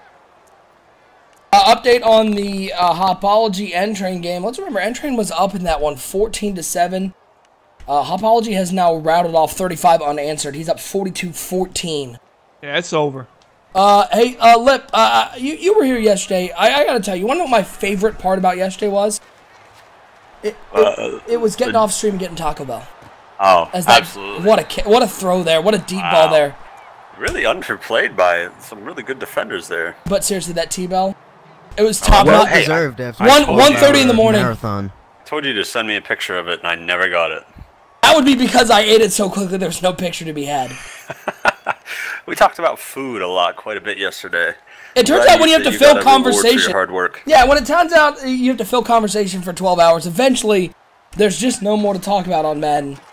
As handoff right up the middle, Thomas Rawls. Those bright green. What do you guys think of the bright neon green jerseys? The bright neon green, you can't miss them. So, I mean, if you're a Seattle fan, you probably love them. They're probably cool. If my Detroit Lions had something like that, I think we kind of do, actually. Ours are black, like our Thursday night uniforms. The color rush? Yeah, the color rush. You know, they pop a little bit. I think we got some nice new ones with the blue right now. Bounce it outside. There you go. It found the open overall, space. They did a really good job with the color rush jerseys. So I got some. It's not breaking news, but the funniest request I've ever seen. Because I've still got Hopology's game pulled up on his Twitch, and a random person in his Twitch chat just posted. I want to know what you guys would respond to this one. He said, "Hey, bro, I know you're gonna say no, but I was wondering if you'd be willing to game share Madden with me." Random guy in the chat. Would anybody take that deal? No, I think he needs to win a giveaway. We're giving away about 3 or 4 more Madden GOAT editions. I think he needs to enter in some of those and Google search some Madden giveaways, give himself an opportunity rather than hoping a stranger will game share with him. That's a bold request. That's a bold. No, it's a random person. Okay, so I don't know. I will confirm with Hop, but that's a random person. That's bold. That's a bold. We actually do have a game about to kick off, and it's our first Sweet 16 game. And it's somebody who's just here. Oh, so we got Black Phoenix coming back on round 3. Phoenix is Let's get that game on. This game, the quality on this game isn't up to NBL Network standards. Black Phoenix is very watched. He had some cool stuff going on defense yesterday that I really enjoyed. So I'd love to see him. Well, elaborate. What cool things did you see on his stream that you liked, Lip? Well, he was using different kind of man coverages mixed in with different zone plays that were really making it difficult for his opponents. He was dropping a couple people back, double teaming some really good guys. It was just interesting to see. We don't see double teams as much as we used to. I feel like that used to be something we saw years ago, especially in settings of. And I don't watch much competitive, but I feel like I saw it a lot more. Maybe I was just watching different types of Madden streams. But I swear, I thought that was more of a thing a couple Maddens ago, but definitely something. I mean, if I was playing the Steelers and, I needed to double, the only problem is when you double team somebody in Madden is they both just guard them as if they're not doubling them, as they're both single covering them, and then they end up like in lockstep with each other. That's the only issue I see. Like, you'd have to double team Odell Beckham, or at least have somebody over the top playing somebody like Z Partly Cloudy as an interception right there for the New England Patriots. Number 5? Is number 5 on defense? Quick trivia right now. I wasn't here for the stream, but I know this answer, or at least I know OSU knows this. Our network director, Nick Mazesco. Here's the thing. Tell us, what was the most interceptions in any first-round game of this 64-man tournament in the NBL? I'm going to ask the chat right now, and if you get it right, we're going to have N-Train send you an NBL Network t-shirt. Size is, I think, 2X, extra large. What do we have, Nick? If you're a medium, you're out of luck. Yeah, if you're a medium, you're out of luck. I don't think, I mean, yeah, well, you're out of luck for a little bit until we order more, I guess. But Ron Effect, joke in the chat, joke of the day so far. Hey, guys, I hope this isn't too much. I don't want to game share or anything, but I was just wondering if you can have your social security number. So, bold request, Ron Effect, I'll DM you my social security number. Hey, you got to start with the last 4. Don't go for the whole thing right off the bat. Maybe just get the last 4, then kind of get the other ones throughout the day. We have a winner. Will Secret was the first one to post the answer. Is it a correct answer? It is 10, and that is correct. All right, Will Secret, you give. Do you have a Twitter? I guess I'll have to start with that. You can shoot Madden Bomber League at Gmail. Shoot us an email with your address and your name. Obviously, it should be the social same security name number, credit card number. We're gonna need your social, car keys, your credit card number. Don't forget them 3 digits on the back. We're gonna need those as well. I'm watching. Currently, I flipped over to Black Phoenix's game, and they have started. But Black Phoenix doing some serious roster adjusting right now. They've been paused for about 2 minutes, and he has been changing the rosters like no other. Well, the rosters are a little outdated. I know on the lines there's just a couple guys that don't really make any sense. Like a cornerback, my slot corner doesn't make any sense. He should be outside, and my outside corner should be a slot corner. As Seattle goes down, it looks like it's going to be a safety as the Patriots finally get some points on the board. Are we switching to the Black Phoenix game? Oh yeah, we've already switched. Okay, let me get a link. They're in the pause menu. As Black Phoenix switched up his thing. Yeah, Shadow, you were close with your 9 interceptions, but Chunky topped it with 10. Oh, so Shadow threw unisolated threw 9 interceptions and Chunky threw 10. Guys, go check out owner statistics. It'll really bring some clarification to these interceptions thrown by these 2 guys. Oh, bold! Just check it out. You'll see which ones suck and which ones don't. I don't really want to go into a description of what happened. Z-Star, you still with us? Yeah, I'm here. Sorry, I'm trying to find out who my next opponent is. Oh, well, it's always all about you. I can tell you who your next opponent is. As we look at the graphic, you'll be you will be they have already played. You're playing It's X Luigi X, who won his game big today. Big win for him. Moving on to the Sweet 16. By the way, Luigi was the last person to get in the tournament. And he gets into the Sweet 16, so it shows you if you apply and big one be respond to our emails and group me editions as Thomas rolls right up the middle, goes for looks like about 18 yards. If you respond to our emails and stuff, you get into the tournaments, and that's fun. Thomas Rawls has looked really good every time we've watched Seattle. Which is funny. Every time. Once again, this offensive line, I thought it wasn't any good. I mean, it wasn't good. At least pass protection. Maybe run protection was a little better. Run blocking, excuse me. Pass protection, it should be pretty nearly like one of the worst, right, in the league. I mean, they were giving Russell Wilson no time at the end of last year. So if those ratings are really reflected in simulation mode, I think we're going to see a different outcome. So that'll be something we want to watch once the game comes out Tuesday. And we actually get into our CFM and we actually get to watch the Seattle Seahawks. But right now in competitive mode, they look like a strong team. Russell Wilson's going to hand it off to Tom. I mean, why not just keep giving the ball to Thomas Rawls as he puts it on the ground? That's why not, but it's well picked up by Russell Wilson. God, I'll just be over here, guys. You talk. I love that animation, though. You can really see the defender rip that ball out. Honestly, I'm watching this stream, and the Patriots have the ball, so I don't even know what you guys are talking about. I guess I got to refresh or something happened. What's happening? Y'all guys are saying, wait, what stream are you watching? We're watching Black Phoenix. We're watching Black Phoenix. You're still watching K-Matt, I think. Bobby, you missed our stream yesterday and you got all rusty.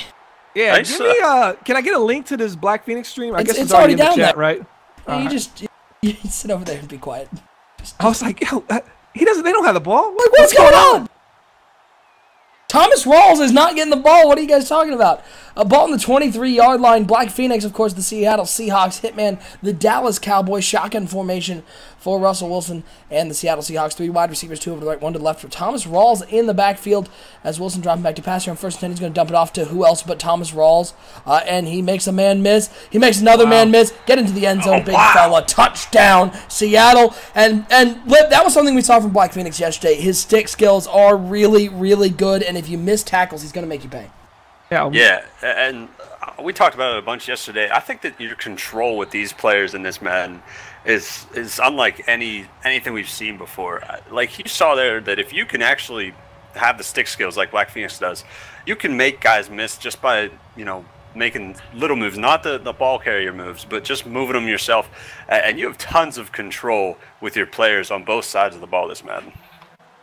I think they got it right. I think open field tackling is a big thing in real life. It's something that when I watch my Detroit Lions play, it's one thing that we're kind of poor at. So when I see a corner having to make a tackle in space, I'm always thinking, come on, wrap them up. Don't let them get outside. Force them back inside. Those are the things you see with this Madden. Even when I was playing Lip yesterday about it, I think we played like a 2. He was very worried about his open field tackling because he was a lot more cautious when he approaches. You can't approach somebody. You can't come, turboing down at someone out of control because they could easily cut back up field on you, and you really can't turn. You can't just smash A anymore. That suction tackle has been completely modified and is just not the same as it was last Madden. At least that's my opinion on it so far. Yeah, like I said, I used to hit stick all the time, but I found out immediately, like maybe a quarter and a half into playing this game, that you have to really, square up and try to make a real nice square tackle on these guys, or you're just gonna be looking foolish. It's so sweet when you connect on one of those hits.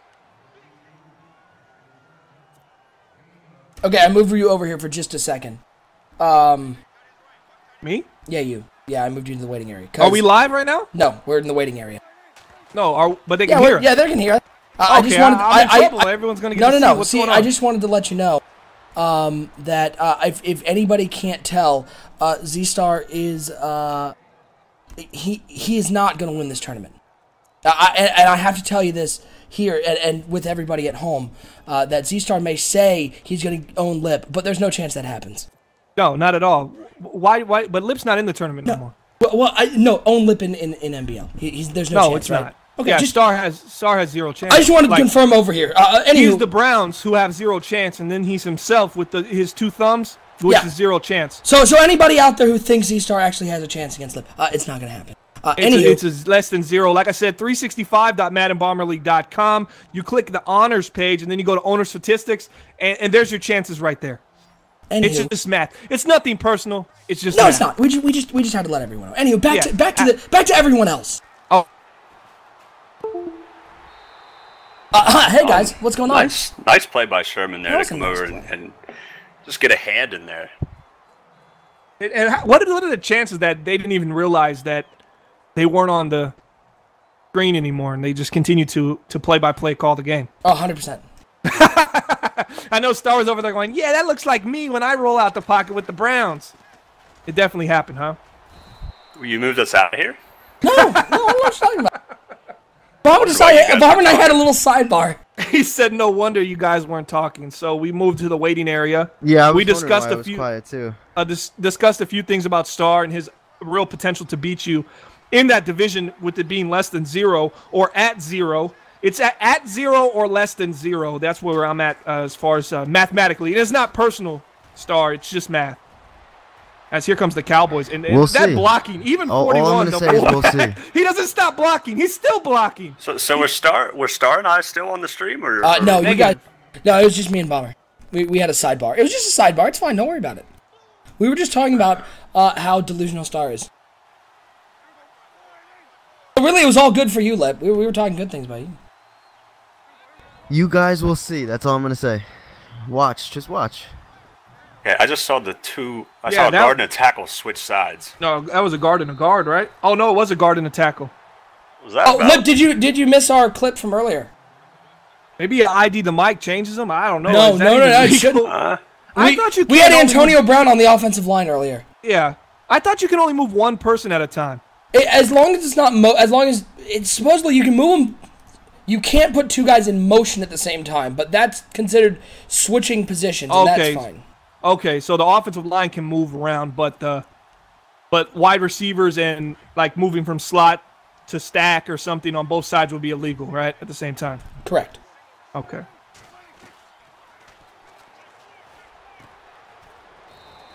That's a little throw to the outside there. Gets down to the 3. Yeah, that's funny. So Doughboy has Excel clock on in his game? Yeah. Well, I mean, yeah, definitely probably have to replay that game. All right, so here goes the Cowboys inside the 5 at the 3. You think this is the wheels on the bus go ground and pound for Dallas? Dak Prescott, handoff to Ezekiel Elliott. Nowhere to go. There's a wall there, number 72 for the Seattle Seahawks. Brings them down. Black Phoenix, I've really enjoyed the guy's offense, but I haven't seen, when you see competitive players, and Lip, I know we've been friends, 4 years now, we've been doing this NBL thing. When we see competitive players, one thing we always notice is a really tough defense. And with him, I actually have seen his offense is a little bit better than his defense in the couple games I've watched. And that's just in my opinion. That's not a knock on nothing. I've just seen a defense that hasn't really been, and the game's new, as well. So the labbing hasn't really had to put the time in yet. But haven't you noticed that, like, most competitive players, their defense is usually like, wow, man, that guy has a really tough defense. He does this and this really well, and he gets a lot of pressure.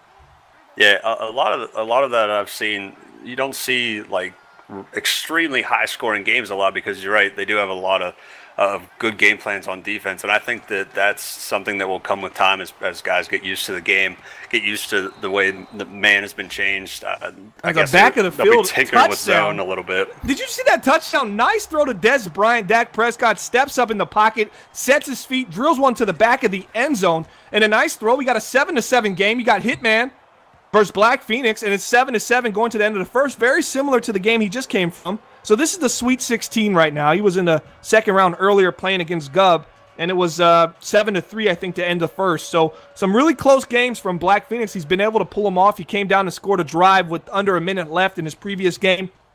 Put in a touchdown on a nice slant between two defenders. Went up 1, and then his opponent threw an interception with about 30 to 40 seconds left. So he's been in some close games. And do you think that's an advantage going forward, being in close games like this and then progressing through the tournament? So maybe a guy that's running through the tournament is going to feel a little less comfortable being in a close game. Anybody? Z-Star, what do you think? Can I chime in here with we got some breaking news. Okay. We got a bunch of breaking news. Actually, I've been manning the Interblags. We've got 2 games kicking off right now. Encore versus Spongy DeChamp is kicking off. We're actually selecting teams right now. And another game that kicked off that we're going to switch over to in just a second is Reigning Ravens versus Porter, just kicking off now.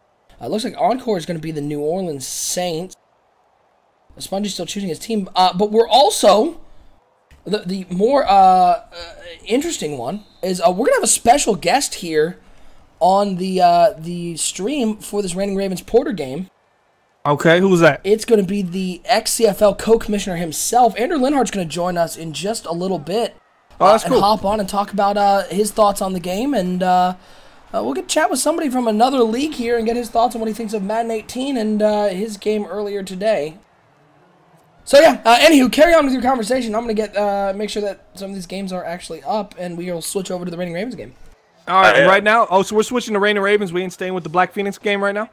We're going to switch over to Reigning Ravens, not right at this second. They've just kicked off, though. All right, so we got Dallas 7, Seattle 7. Black Phoenix is Seattle right now. Is a nice throw right there to Curse. Wilson to Curse. It's been a nice target, a nice back-and-forth combination over the years for Seattle that they could rely on. They lost Golden Tate a couple seasons ago. It doesn't look like they really missed a step in their passing attack. Brought in Jimmy Graham. Offensive line has been bad, but not in Madden. Not in Madden 18, Lip. We keep talking about Seattle and how good this team has been and looked over this tournament. People continuing to use them. You can only use a team once throughout this tournament. So Seattle has been a go-to team early in this tournament for people. Yeah, we saw that yesterday, game 1. The run blocking for this team that really took us by surprise, and then of course you have that defense. So it makes it a really interesting team for a lot of guys to pick for this tournament. There's going to be some strategy to when you pick them for the guys left in the tournament. Another bit of breaking news: Reigning Ravens did not go with the Baltimore Ravens. Oh, so this was his. Well, I think he already chose the Ravens. Nope, Engraven was the Ravens yesterday. Oh, that's right. That's right. Tell us, OSU. Tell the theory on that. Yeah, so the theory that he was talking about on the stream, and it actually was a Wait, let me guess. Can I guess it before we start? Is it if he makes it to the championship, he wants to use he wants to bring the tournament title to the Ravens, yeah. Yeah. That's a see the thing about that reasoning, right? Okay. The thing about that reasoning is it's smart enough for everyone to have to believe it, but there's no way in hell that's the truth, right? Because nobody wants to use the Ravens right now. And if he makes it to the championship, he's going to be stuck having to use that Ravens team, which he'll love that he did it, and we can't say nothing about it, but do we really feel that that's his 100% absolute reason why he's avoiding using the Ravens now? Man, I can't say that. Because who's he playing against right now? What's the team? OSU got the team? He is playing as the Atlanta Falcons. And his opponent? And his opponent, Porter, is playing as the Pittsburgh Steelers. The Pittsburgh Steelers versus Ravens, that would be a tough matchup. See, you think that, but that was the matchup yesterday. Reigning Ravens was the Steelers last night versus Engraven, who was the Ravens. Yeah. It was a really, really good game. Reigning Ravens won, but it came down to the wire. Winner, chicken dinner. I'm sticking with my theory. I think it's a good theory, and I thought of that immediately when y'all said that was his theory to take him to the championship. Hey, man, I couldn't knock it if the Lions were really, which I still think they're underrated. But we'll discuss that maybe Commissioner Corner podcast on another day. I'd probably say the same thing. It's a good excuse. But is it real? Well, that's the chat. You guys think it's real or it's maybe half-truth? Reigning Ravens really saving the Ravens for the championship, or he's just avoiding using the Ravens from now to then? If he makes I believe him. He's such a big fan that I really think he will use them if he gets to the championship. Oh, I'm not saying he won't use them. I'm just saying, is it 100% the truth and why he isn't using them now? Lip, any thoughts? Agree with me or go with Partly Cloudy over there, basically. With competitive. His nickname's competitive. So. I'm going to stay away from Partly Cloudy. So there we go. He's back home, baby. Lip likes the sunshine. That I do. I think we really got something here with Dallas and Seattle. Definitely a game to monitor. We could switch back to them once we hop over to Reigning Ravens. OSU, if it gets close down the stretch. Right now, second quarter, 3.5 minutes left, 7-7.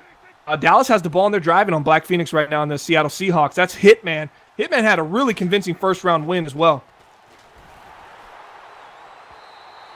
Oh, and there's a fumble as Seattle just recovers it. Are we showing the Seattle game right now? Yeah, Seattle game is still on right now. And update: Doughboy and 50 Shades K-Mat are going to replay their game without the accelerated clock on, so that it is it complies to the rules of the tournament. Yeah, well, I mean, who would have thought Doughboy would forget to click something off? I mean, unbelievable. I couldn't imagine something like that. Got him. Purely accidental, though. That's 100% the truth. But 100% guy that just, I mean, he will misspell things as well on the templates for the network, as well as me and OSU can attest to that. But a big fumble right there. We haven't seen. How many fumbles did y'all see yesterday? Not a lot. There was an interesting game where there was an interception and then a fumble off the interception recovered by the other team twice. Oh, wow. That was interesting. So an interception fumble, right? Yep. Happened twice for the same team. Twice for the same team in the same game. It was weird. But do you remember like Madden 15, I think, or 25? That happened like that was because the carrying rating was so low for safeties and corners. You would see those fumbles happen a lot of interceptions. As a handoff, they're going to walk into the end zone. And that's a huge turn of a momentum change right there. I mean, Cowboys were driving. They get a sacked fumble. Seattle takes it, and then they just walk down the field, about 30 yards, run down the field, and they end up scoring. As that was really off on that kick, and it still went through. So that's going to be 14-7. Black Phoenix is ahead. Competitive player, 14-7, up against the Dallas Cowboys. We're going to actually switch this over to the Reigning Ravens game. We'll keep you apprised on this one. If it gets close in the fourth quarter, we'll flip this over for sure. Let me get you the link for this one. Is it Reigning Ravens? I already have it. No, it's Porter streaming. Which, of course, he has a ton of numbers and stuff in his... Of course. I laughed at that. I didn't have my push to talk on. I just wanted to let you know. Nice. I support you.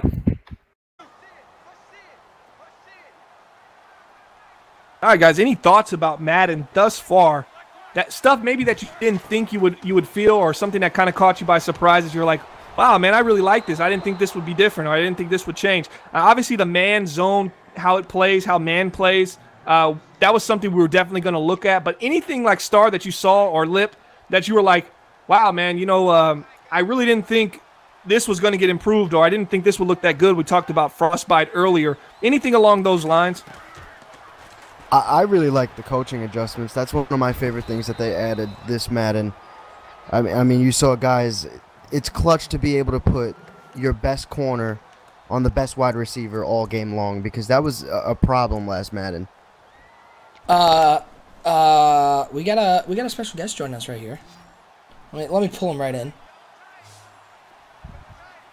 We have joining us right now here live on the Day 2 Madden 18 EA Access stream, the co-commissioner of the XCFL, one of the participants in our tournament, Andrew Linhart, joining us right now here on the stream. Andrew, tough loss today, but we appreciate you joining our tournament. First of all, your thoughts on Madden 18 as a whole. You've gotten to play a couple games. What are your thoughts on the game?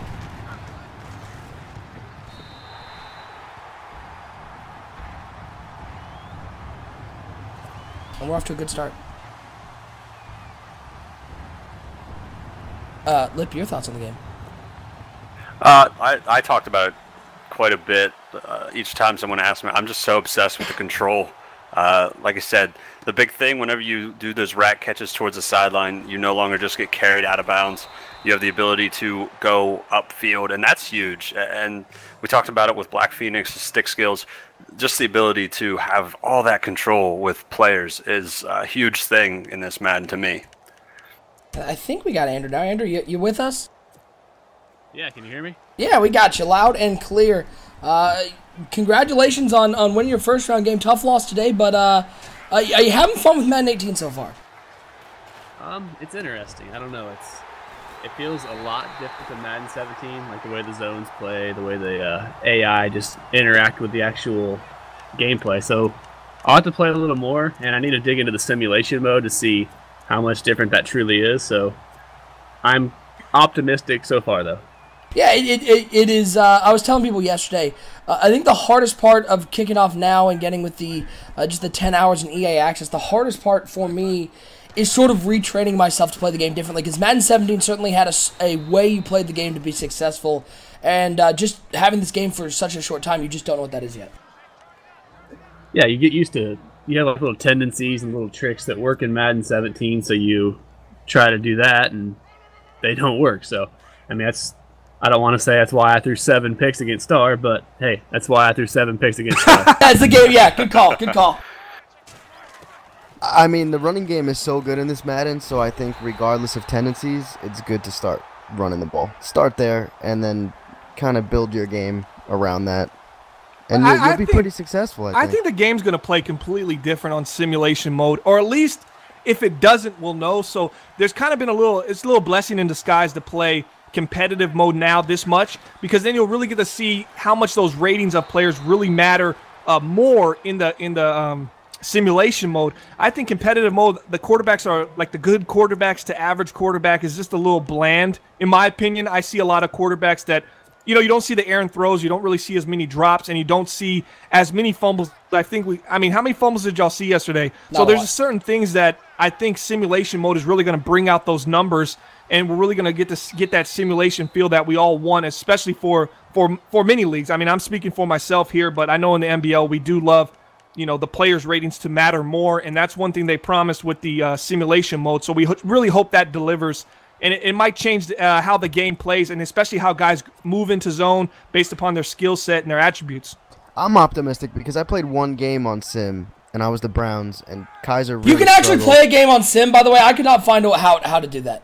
So he did. He went into the CFM though. I started a CFM. Ah, sneaky. And then I invited our very own Sonny Weaver, who's the Titans in NBL. Wait a second, you played with Sonny instead of me? What is okay? Get out of here. Sonny. Boot from channel.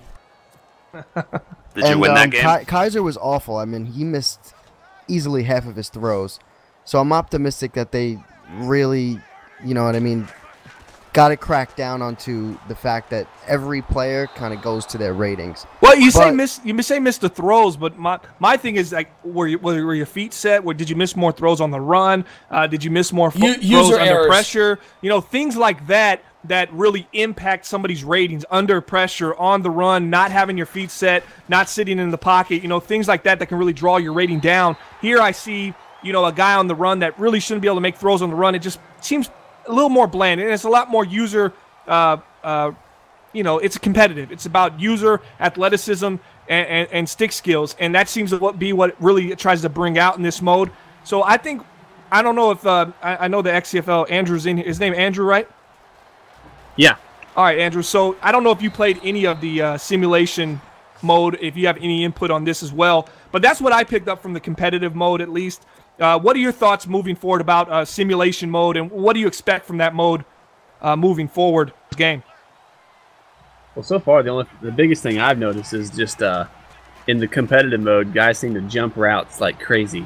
Just mediocre linebackers. I played a buddy last night on competitive, and he was the Vikings, and the number 2 middle linebacker, Emmanuel Lemur or whatever his name is, had like 3 picks, and they were all like diving picks, leaping grabs, one-handed grabs, and I was like, this guy's like a 68 overall, and he's making these picks. So, as for the quarterbacks, we did start a little franchise. Got a couple of our admins in it just to kind of test out some stuff and everything. And I have Dak Prescott, 'cause I'm going Cowboys, so I can't say how it is to have a horrible quarterback. But I will say that even he makes errant throws and struggles throwing on the run a little bit. So that's positive, I guess. Yeah, that's the things you want to see, right? I mean, that's what we're looking for when we say simulation. At least that's the NBL. I mean, I haven't spoken to another leagues. I know there's a couple roundtable podcasts going on right now where they're talking about what they expect from simulation and stuff like that. Everybody's probably a little bit different, but in the end of the day, you just want some kind of reflection of who the person is to kind of come out on the field, right? And you want their identity to be kind of be shown while they're playing the game. So when you have a guy that's a 68 overall and he makes one big play, okay, but 3 interceptions in one game, it's kind of like, you know, how much did that rating really matter? And that's not a kind of guy that would make those kind of plays multiple times in one game. Yeah, in Madden 16 and 17 both, like for cornerbacks, honestly. I'm sorry, Mohamed Sanu just made a beast mode move and went into the end zone. How much do we love Mohamed? But anyway, carrying on. Is that the tombstone? No, it's called the Beach Whale Celebration. Thank you very much. Gotcha. Anyway, Andrew, continue on. Oh, I was just saying, cornerbacks, it didn't even matter their overall, really. Just if they were tall and fast, they were solid. Because they could hang with the crossing routes. There's a missed extra point, Bomber. It's real. It just happened. He just shanked one. Bomber didn't believe me that we were having kicking issues in the tournament. Oh, yeah. Lots of missed extra points and field goals. Today, not so much. Let's reset what we're doing here. We appreciate everybody tuning in right now. Day 2 of the Madden 18 EA Access Tournament. 64-man tournament. We're down to, I think we're about at 28, right? 20, no, we're down lower than that. We're at 22 right now, I think. A couple games finishing up tonight, and we'll be on to the Sweet 16 tomorrow. Again, folks, hit that subscribe button so you can check out all of our tournament action and our NBL live broadcast coming up next season. I'm your network director, OSU, and I'm hanging out with just a cavalcade of stars right now. We've got the 2 commissioners from the NBL right now, Bomber and Lip. We have our very own Z-Star, competitive guru, as he has monikered himself at this point. And we're hanging out with our special guest, one of our players in our tournament and the co-commissioner of the XCFL, Andrew Linhart. And Andrew, before we continue talking about what's going on screen right now, is we're watching reigning Ravens as the Atlanta Falcons play Porter as the Pittsburgh Steelers. Porter on top 10-6. Before we continue onward, if people want to check out what's going on in the XCFL and the XCFL network, where can they check you out on Twitter and what website? Oh, you hit it on the head earlier, at XCFL Twitter, at XCFL Network for our Twitter. So you hit that right on the head. And as for our website, it's just xcflnetwork.com. Get on there. It's awesome. We've got, we put all of our live broadcasts. We stream them directly to our site, so you can go to our site and you can watch all of our live broadcasts. We got numerous podcasts. We actually have an actual magazine that's like it's a cover, and you can actually open it and read the pages, so that's kind of cool. A lot of leagues out there have the magazine cover, and we actually went one step farther and put some articles in it. So damn, shots fired! Shots fired! More than a cover at XFL. That's awesome. No, that's all good. And do you guys have problems reading, bro? I got guys falling asleep on live broadcasts. If I wrote anything longer than 2 sentences, man, forget it. If it's not a tweet, nobody's reading it here at the NBL. And do you guys have spots open in your league, or you guys got a waiting list? And where can people apply? We actually are full at the moment. I think we only got 2 currently on our wait list. We just threw a couple new guys in just because we had a few slackers that didn't make the cut from Madden 18. So been there. But just get on there, read through our rules, and then at the end you'll see a little link where you can go to the waiting list and just add your info, and we'll hit you up ASAP. Awesome. We do not have a developmental league. We attempted it last year, and just wasn't quite enough interest yet. So that might be something we head up with here, because we are getting a lot more interest right now. And you guys are Xbox One, correct? Absolutely. All right, good, correct. You're on the right system. So if you want to hit up another league, go over to the XFL, and Andrew's been a great part of our tournament. I want to give everybody an update on that Black Phoenix game, Black Phoenix and Hitman. Let's remember, this was a close game. It was 14-7, and Black Phoenix has opened it up. It is 37-7 right now, and we're not even at halftime. He's not even halftime. The Elite 8. As he wins that game. Yeah, 6 seconds to go here in the second quarter. Black Phoenix up 37-7. That one turning ugly. And we got one other game going on right now. It is Encore versus Spongy DeChamp. Spongy DeChamp playing as the Seattle Seahawks. Encore playing as the New Orleans Saints. And Encore currently on top 13-0 right now as they're nearing the end of the first quarter. Right here, you are watching Reigning Ravens take on Porter. And Reigning Ravens hanging tough, as it looks like he's going to get a touchdown here and go back on top. Porter was in control early of this game. It was 10-0, but just like that, Reigning Ravens has rattled off 12 straight points, showing a lot up. Bomber, we were talking to Reigning Ravens in chat, and he was downplaying his own skill, and maybe I think we're just looking at a hustle here, because he's been pretty impressive here in the first 2 rounds. Very impressive, and Porter usually doing the opposite of that about his skill, proclaiming to be some giant, but in reality, he's more David than Goliath, and the story doesn't usually play out that way. So Pittsburgh right now down. Porter's got to make a comeback, but we're focusing on him on NBL Live. So when he won his game, was it being put on in this way? Oh, yeah. Because if it was? Yeah. So he broke his curse, essentially, huh? Well, okay, I asked Lip this yesterday. I asked Sonny. Everybody's told me it doesn't count. It doesn't count because it's not actually NBL Live. Well, they want the streak to continue. It was such a horrible streak. He had lost so much, and it was so bad. I mean, he lost to people that were winning less than 15% of their games in the NBL on NBL Live. That's a streak you don't want to see go away. As he just tosses it out there to Antonio Brown. Andrew, we have in the chat, I want to get your response on this. James Fowler saying, PS4 way better, no way Xbox comes close. Your thoughts on that? Well, someone just commented right there. It says, "Hey, James Fowler, are you able to play Madden 18 right now?" Oh, got him back! Oh, wow. I think that says it right there. It took me a second to realize what he meant by that. And I take EA Access for granted. Yeah. We're so lucky in Xbox over here. We don't even think of it as a benefit anymore. It just is what it is. And wow, man, that's a cold dig right there. But seriously, though, I like the PlayStation. I think it's great for single-player stuff.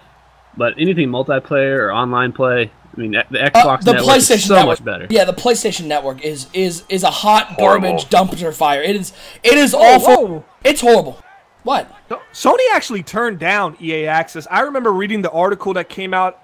I forget the website. Why would they do that? That's crazy. They just said it wasn't a good value for their members. Yeah, they said it was not a good value at $4.99 to get extra games games early and a discount. The games that they were saying were going to be on EA Access, EA wasn't committing to exactly what was going to be there. They didn't really know. They were still filling it out. And what has been on there has been like, if you have EA Access, there's like some good games on there. You can play FIFA early before Madden comes out. Not early, but you can play FIFA for free, essentially, before Madden comes out in a game you want to buy, and you're trying new games. Battlefield's on there. A bunch of cool games, man. Honestly, it's 100% worth it.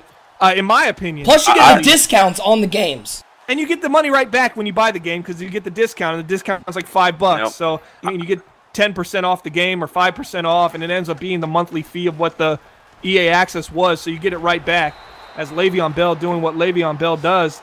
Patient runner, finds his way up the middle and picks up about 11. But I mean, I can't believe they turned it down. Now I don't even know, is it exclusive to Xbox now or? The Wii doesn't have it, no.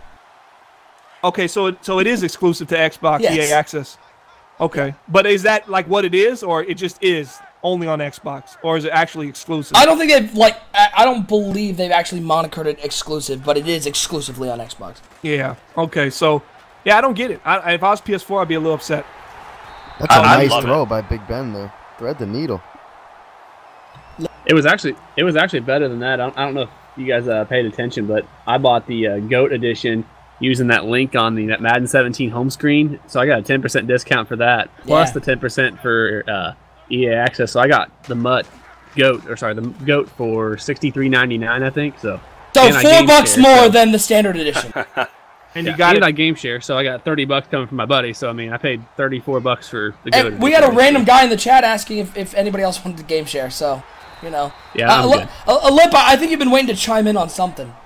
I love the NHL games. I don't buy them, but Oh yeah, that's right. Yeah, you played that. Every year, whenever they put it on EA Access, I mean, you pay $30 for the year, and you can play more games than I play, but I think I get more than enough value out of it because I get to play NHL, and then I get to play this whenever it becomes live. So Yeah, and then occasionally jump on FIFA too. Yeah. So it's way more worth than $30. I will no say, brainer. I will say the one thing that Sony does have with the PlayStation 4 as a big baseball fan is the only real baseball game is on the PS4. And I will say I own a PS4 and I own 2 games, MLB The Show 16 and MLB The Show 17. So I tried playing that online though, and boy, those online servers are a hot mess.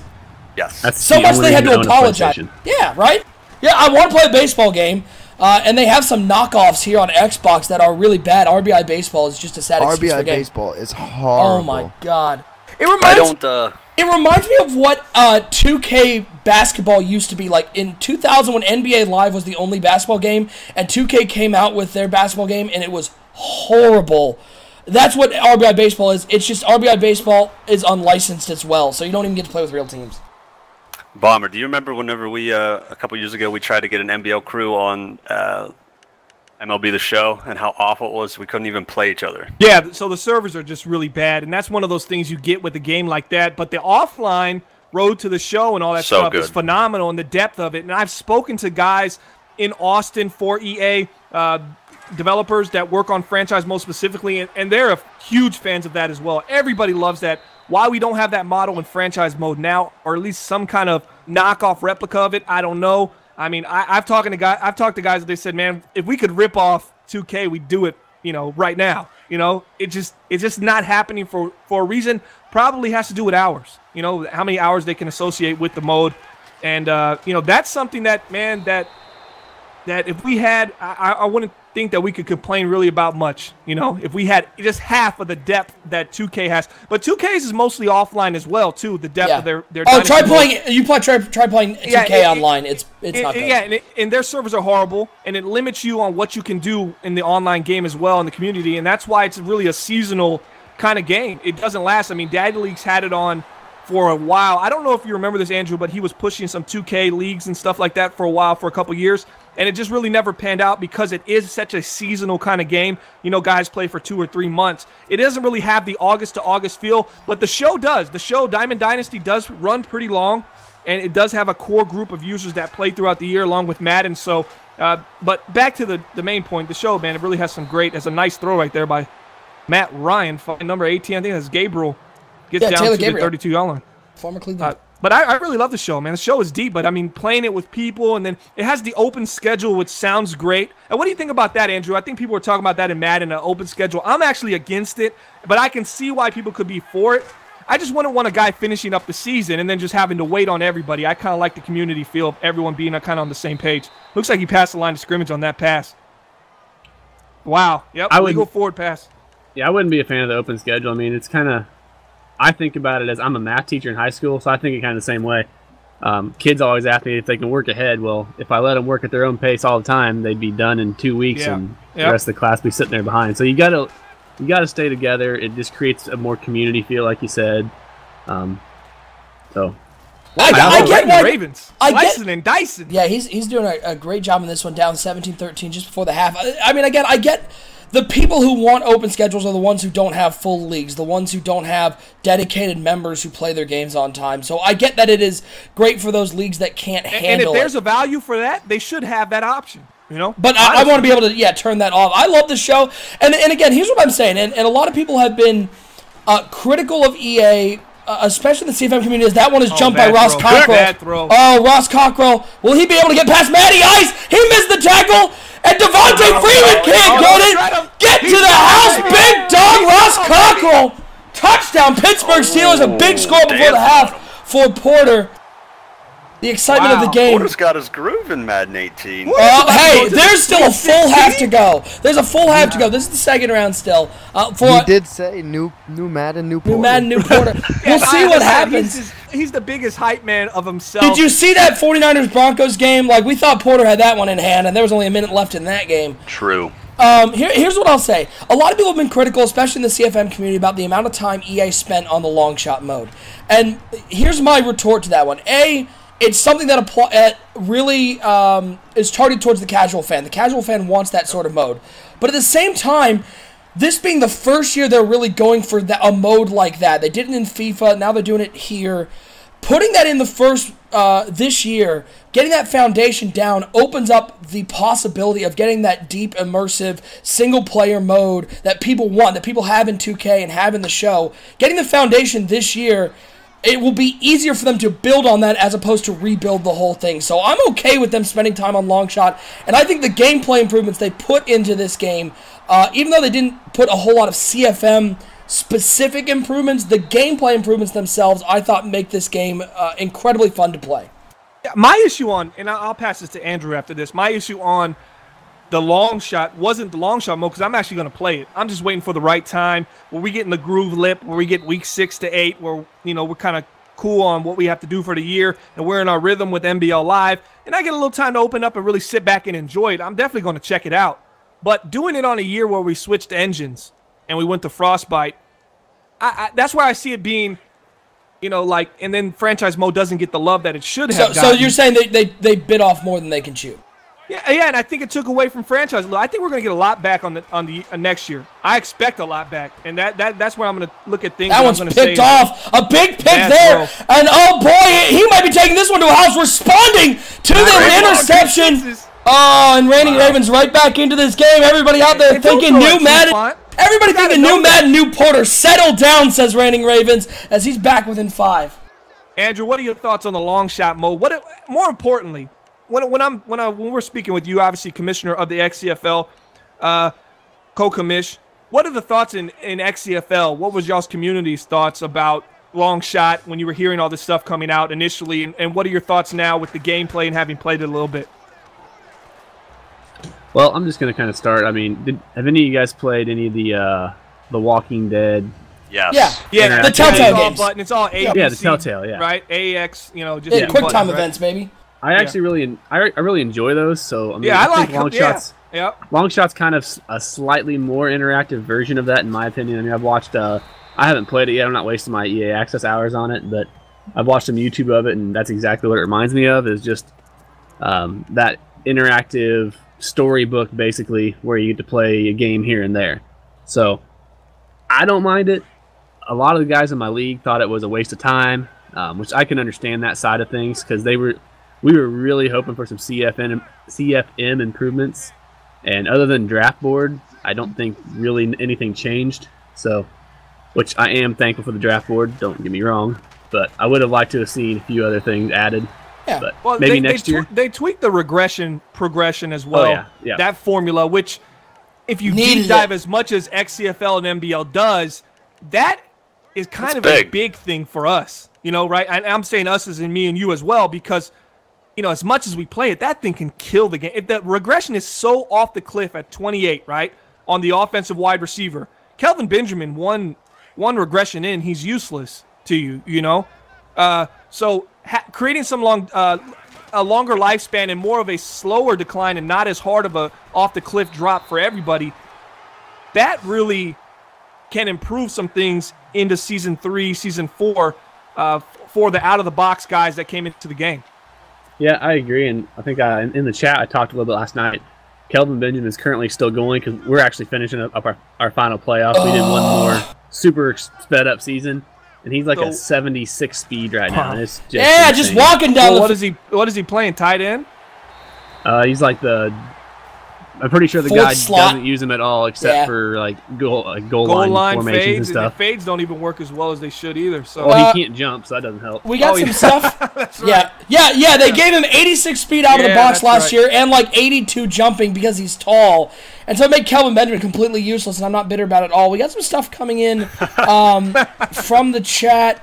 Rel saying, I have the game, zones are broken. I will say if you have the game and you're playing it, you're probably playing on competitive, and this competitive mode is built specifically to highlight stick skills and making the right reads. It is not supposed to be a simulation mode. And also, I think anybody who's saying anything is broken, having played it for less than 10 hours, deep breath, settle down, like play the game a little more, and we'll see more. James Fowler saying long shot mode is great. I'm glad finally they did it in Madden. And the casual players have been wanting this for years, and it's about the money. I guarantee Madden generates more sales this year than the last 5.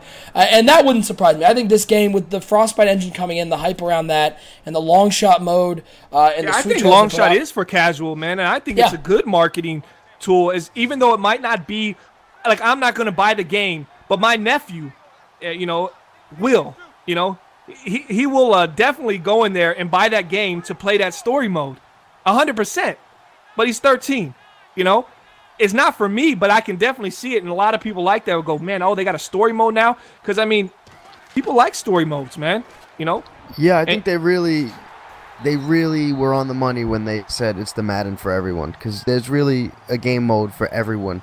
Like you said, casual players, CFM for us guys that like the simulation mode. And then there's another game in all of this. Squads is like another game to me. What do you think about Squads, Andrew, XCFL? What did y'all think about that coming out? A lot of these guys in the sim world, in this community that we have, I know I got a nice pulse on this community. I talk to a lot of guys, and they hate MUT, right? They just despise it. Now, I'm not a MUT player. Do I hate it? I don't hate a mode, I wish CFM got more love, obviously, but do I hate something?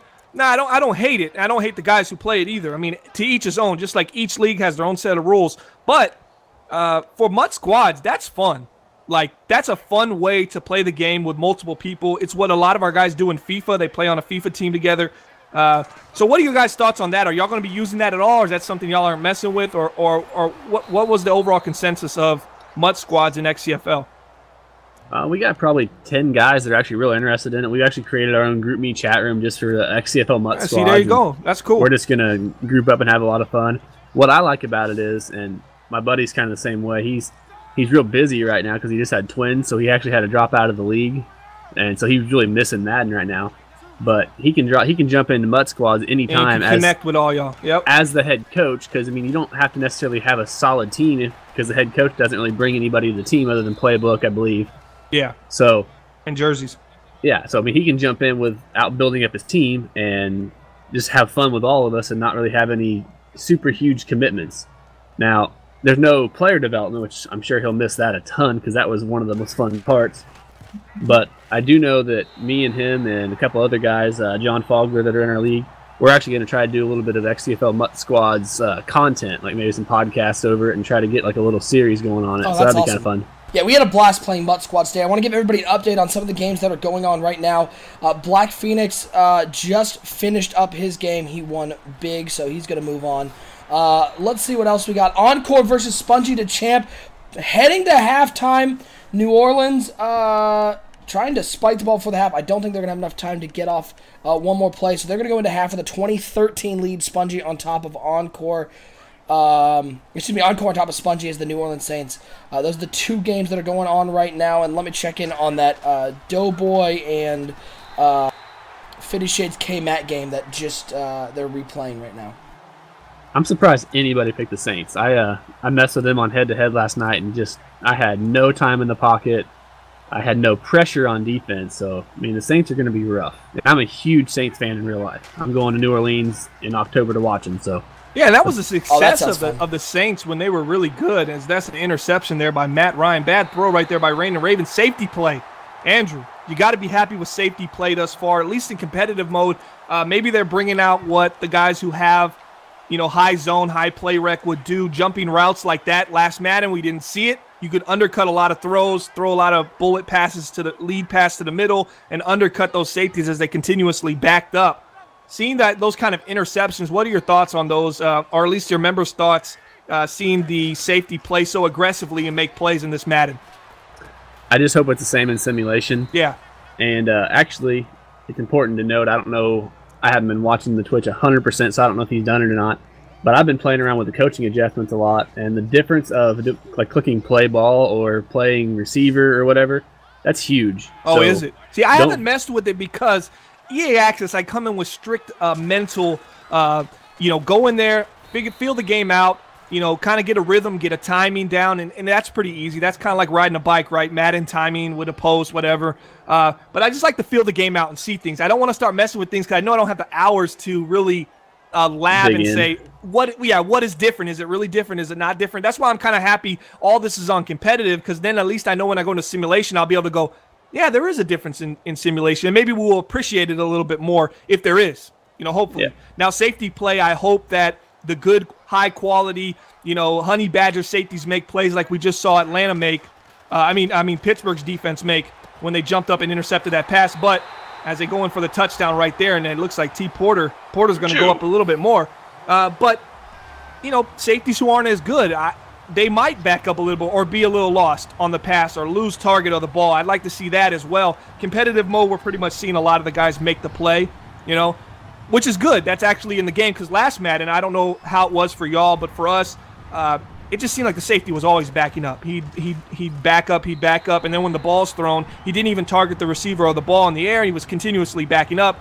And Rex addressed it and said, the safety play is broken. And it looks like they've gotten a lot more aggressive this year, and that's something to be happy for, especially in franchise mode, because it's very frustrating to see somebody be able to complete some passes where you're like, I got a guy there, and he's just not playing it the correct way.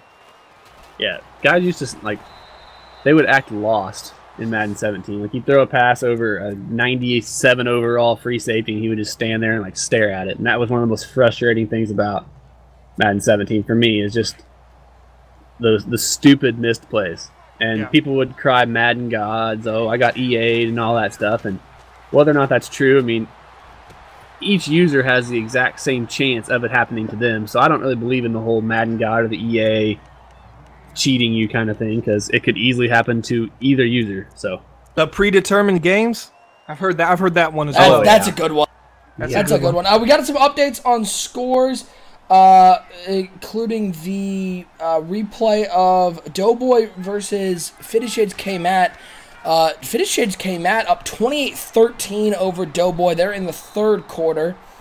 James Harrison making a nice play at a corner. He's like 107, but an absolute freak. Horrible zone coverage in real life too, but man, in Madden, his play rec and awareness will push him in directions that his body.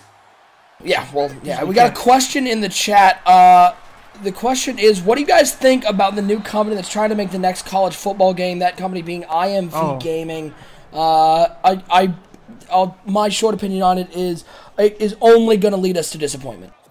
Right? It's going to be garbage. Aren't they asking for fund me stuff? I have opinions on it. I wouldn't want to say anything negative on the stream about any company trying to do something. I love college football, I'll tell you that. And I tell you, if we had it, we'd be utilizing. I don't know about y'all in XCFL, but I'm pretty sure, moving those rookie draft classes up, that would definitely be something we would be doing. If we could connect the two, the draft classes, have our draft classes laid out months before the Madden comes out. Because when did the NCAA used to come out? 2014. The NCAA 14 was the last game, and it came out usually month and a half, 2 months? Maybe the first or second week of July. July, right? Yeah. Okay. It was usually right after the 4th. Okay. Dude, you got a couple guys together. Usually you play a 3 to 5 so guys. You would grind out 10 seasons, and then whenever Madden came out, you just upload all those draft classes, and then every Madden season you had those awesome college athletes coming in. It was such a cool, really full immersion, connecting two games experience. Yeah, and I don't know. I'm sure a lot of leagues would have tried to connect those draft classes in there in some kind of way and create that full immersion front to back, college to the league kind of thing. And it sucks, but I mean, as far as creating a game and then doing it through independently, that's a tough road, man. I haven't really seen. I think Friday the 13th was an independent game, right? Oh yeah, that's an indie developer. You can tell by how the servers don't work. Yeah, and that game only worked and only had value because it was so unique and it was not complex in any way. But it drops frames. You swing one way, your body turns another way. You swing through people. You know, I could swing 3 or 4 times with Jason at somebody and hit them and it not register in the game. There's a lot of holes in that game, but what makes it fun is because it was unique, and that was the competitive advantage it had. The expectations of it weren't really that high. You know, it really wasn't what is it really going to be. So you could add a lot of cool new features. There's a nice back shoulder throw on a go route to Julio Jones, gets them down to the 4-yard line. They're down 13, Rainier Ravens. They're inside the 5. There's an opportunity here because we all know Porter will collapse in the fourth quarter. I don't know if any of you guys played State of Decay like 4 years ago. Yeah. That game kind of came out and it was basically nothing. And then I jumped into that and fell in love with that game. I mean, nothing was better than driving down the road and opening the car door and just drilling a zombie's face. Yeah. And now State of Decay 2 comes out, I believe, next spring. And I mean, it's getting so much hype right now. It's not even funny. Yeah, I'm extremely excited for that because I think that the first one had a lot of potential. I just didn't think I didn't think enough people really knew about it, and it just didn't take off. But apparently it did enough for it to have a second one, and I think this one's going to be really fun. Is that an independent as well? I hope a lot of guys get into it. Yeah, it was independent. Yeah, see, so in different niches, but sports, do you think a independent sports game can actually... No. Yeah, it would be so tough because the expectation of what you need and what has been done. Because I can probably look at NCAA 2014, the last one that came out, and look at how deep that one was. And if you don't come out and surpass that, it might not be a failure, in-house. But for me, who would be a casual NCAA college football gamer, I would expect that. And I know that wouldn't be something even possible for someone who's using GoFundMe to fund their project to really produce. And I also think people who play sports games are looking for that realism, that I want to recreate what I see on the TV in the NFL. I want to recreate it here. I want to get as real of a game as possible. And what I can only hope is people who aren't playing Friday the 13th for as real of a killing mode as possible, because that would terrify me. I don't like that at all. 34-28, Pittsburgh, who is our very own NBL's Porter, playing against reigning Ravens, 34-28 as we are heading, we're in the fourth quarter, winding down here. We appreciate everybody tuning in. This will be our last game we have on stream. We might cut over to one more as we've got some close games right now. Encore up on Spongy to Champ. It's a 2019 game right now as they're heading towards the fourth quarter. Very close game. But we appreciate everybody hanging out with us. I'm NBL's Network Director, OSU. I'm hanging out with the two commissioners of the NBL, Bomber and Lip, our very own Z-Star, and our special guest, co-commissioner of the XCFL, Andrew Linhart, hanging out with us at the end of the stream as Antonio Brown. Get out of here, big fella! Fair. Oh, it just ain't fair. It's just a cheat code in this game. What was that little celebration? I like that one. Look at that AB dance. And, of course, you can check out... They got ABs. You can check out the XCFL on Twitter at XCFL Network or their website, xcflnetwork.com. And as always, hit that subscribe button. We want to make sure you can catch all the great games we have going on. We'll be broadcasting every round of this tournament up until Monday. And then Tuesday, I can't believe it, folks. Tuesday, we're going to have, if you have that GOAT edition, we're going to have the full game on Tuesday and really get to mess around with it. Yeah, if anybody has that question on which is better, PS4 or Xbox, the fact that we get to play it for 10 hours before anybody on PS4 gets it, that pretty much does it for me, because this EA access is well worth it. Absolutely. I'll say the last thing, the only thing that made gaming on PlayStation, unique and fun was the Spotify. I loved playing, especially I play a lot of NHL on PlayStation, and playing with your favorite tunes in the background was awesome. And now that Xbox has it, that totally takes it away. And I cannot wait to play Xbox with Spotify. I think that makes this entire console, so much NBL better. brought to you by Spotify. Boy, that's gonna. How many people are gonna be streaming their game with Spotify and have it taken down because of copyright? Twitch will completely mute everything if they catch that YouTube as well, most likely. I haven't really encountered the same with Twitch as YouTube. As down goes Matt Ryan. Going to put them in a second and forever. It looks like a 2nd and 20 for the Atlanta Falcons on their own 23-yard line.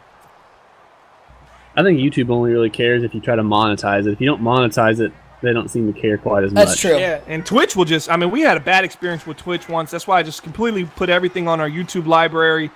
As a nice throw right there, Matt Ryan finds number 81, gets down to midfield. I will say, they're going to go into a hurry-up. The one thing we were talking about, Bomber and I were talking about earlier, how impressed are you by Mixer? The quality we've seen on these streams from Mixer, I'm going to have to test that out because it seems like the quality we're getting is just a jump ball to Julio Jones. Lucky that one wasn't an interception. I'm thoroughly impressed by what I used to be Beam and is now Mixer. The quality that they're giving out is incredibly impressive. I just started using Mixer for this EA Access tournament, actually, and I think I'm just going to stick with it. It looks awesome. Your stream was very good yesterday with Mixer. Hey, your stream was so choppy, Star. You need to go back to Twitch, Here we go. Partly cloudy. Oh, that was jumped by Ross Cockrell. Oh, boy. Ross Cockrell is not that good. And that's what, Andrew, and that's what you were talking about. I mean, Ross Cockrell. He's amazing. Settle down, Lip. Settle down. He's not that. Pittsburgh might be undefeated in this. I'm going to look online. What is simulation mode? I guarantee you he drops both of those. What do you think Ross Cockrell's rating is? He's probably take a guess, Andrew. Overall. 76 overall. 81? I'm going to say Lip going with 81. 74. I think William Gay's an 80. So y'all went over. I got it right. So he's a 74, and he has 2 picks in this game, and looks like the second coming of Patrick he's Peterson. Been just all over Julio Jones on those go routes. He's jumping underneath against Matt Ryan on outs. He's a phenomenal beast. Cornerback. So, Andrew, you said that in your upcoming season you're going to be the Dallas Cowboys. How excited are you to play with that? What is easily the best offensive line in the game, and Ezekiel Elliott? I'm extremely excited, especially now that they said the center is like the most important position of the O-line. You have the best center in the league, and pretty much. I'm pretty sure I got the best center in the league, as well as one of the best left tackles and one of the best guards. So it should be exciting. There's only one weak spot in their O-line, and that's because they traded away Ronald Leary. So the left guard, I believe, I'm going to be playing a nobody, but I mean, at least that's one of the lesser important positions. Yeah, but it's nice that your center's awareness picks up for your lowest guy's awareness. So having a good center is going to be really key to making that offensive line a solid unit. That's a really cool feature that I'm not sure a lot of people know about. Yeah, I'm trying to keep it hush-hush, actually. I don't want everybody knowing about it because it gives me an advantage. An interesting point that was made in the chat as we continue this talk about PS4 versus Xbox. James Flower saying, I love all the exclusive games PS4 has. I love Xbox, but they don't have hardly any. And I think that's true. I don't see as many exclusives for Xbox, or at least if there are, it's not that many big names. Yeah, if you would go and ask the guys in NBL that, not me, I don't play the exclusives and stuff on PlayStation, but if you go and ask a lot of those guys, I know October and Doughboy specifically, that's why they have PlayStation 4s for those exclusives, because they are pretty good. Uncharted 4 is a great game. As that fumble and recovery, the big hit, and this one has gotten out of hand. Defense turning up big, and Bomber, there you go. You saw a fumble right there. Yeah, he should have used the Ravens. He might have won with the Ravens. He's the reigning Ravens, not the reigning Falcons. We're going to flip over to another game as we're finishing out this stream, as this one has thoroughly gotten a hand. Porter dropping the 50 burger on reigning Ravens. 50 Porter. New Madden, new Porter apparently is... Porter says in the chat, hashtag 50 Raven. Oh, man. Ouch. He's never going to come back. He's going to have to go back on Rainy Ravens stream. They're going to have make this a best of 7. Yeah, I want to see that. I want to see these two play again, because I feel like Rainy Ravens on comp mode has gotten thoroughly screwed by Ross Cock. He's been screwed by the cockerel is what I'm saying. Screwed by the cockerel. 28 to 51, wow. Back on the Cowboys, I don't know how much you've actually looked at their roster, but I was actually really unpleased with Ezekiel Elliott's trucking rating. Do you know what that is? Oh, he got screwed. What is it? Yeah, it's 78, and I was. Oh, sheesh. I mean, I was expecting at worst, Mid-80s low at 80s. least, right? Yeah, Well, 82, 83 at worst. You is what I know, was expecting. last Madden, the guy got it up to, I think DK got it up to another interception there by Pittsburgh. He got it up to 93, 94. 104. It's that Rookie of the Year, which you're not going to have this year. Because remember, Rookie of the Year gave you so much XP. Yeah. It was insane. So that is really low. And you would think that would be a lot higher, especially from other ratings. There's a couple receivers on there, though, that got some really nice route running out the box. That happened with Derrick Henry too. Okay, so we've switched over the games. We're now on. This will be the last game we'll show tonight. Fourth quarter of Spongy the Champ versus Encore. Spongy the Champ just scored a touchdown to go up 25-20, and Encore intercepted the ensuing 2-point conversion and returned it to get it to a 25-22 game. Cuts it to a field goal, and now he has the ball. That's clutch. Wow. New Orleans Saints and Seattle Seahawks. Seahawks, one of those teams that we talked about, as I was super impressed with. Saints, Andrew, you said your favorite team. You're not as impressed by the Saints? Not in head-to-head. I mean, I played the Vikings last night with my buddy, and granted, they've got, Danielle Hunter and, who do they got? What's his name? Everson Griffin? Or no, Linval Joseph is a beast in the middle, too. Yeah, that D-line is loaded. They got a pretty stout D-line, but I mean, I had no time with Drew Brees. I was throwing screens, throwing little flats. I couldn't do anything. And then on defense, I had to go into coach adjustments and turn pass rush to aggressive to even start to get pressure, and even then it wasn't good. So, and what does that do? Does it gas? Does it stamina gas your guys? What's the negative side of the aggressive pass rush? Adrian Peterson looks like he's fumbled, if but you the do receiver... hard count on the offense and your opponent is on aggressive, they'll jump off sides more often than not. Yeah. However, in competitive, I haven't noticed that. Same for if you do. Like Saints playbook, looking at these plays. Yeah. If you make the O-line aggressive as well, it's supposed to give you more penalty, like holding penalties and stuff. But I haven't noticed that in competitive yet. I tried it on sim mode, and I had like 3 penalties in half a quarter. So. Now, you said you guys jumped in a CFM and played some simulation. Yeah, we tried a couple games so far. How? What about the new kind of off-ball injuries? What you guys notice about that? I only saw one. I played 2 games, and I had a linebacker strain his strain. It was a linebacker strain of some sort, and he wasn't even anywhere near the ball. That's the only one I've seen, but it wasn't a serious injury, which is good. Yeah.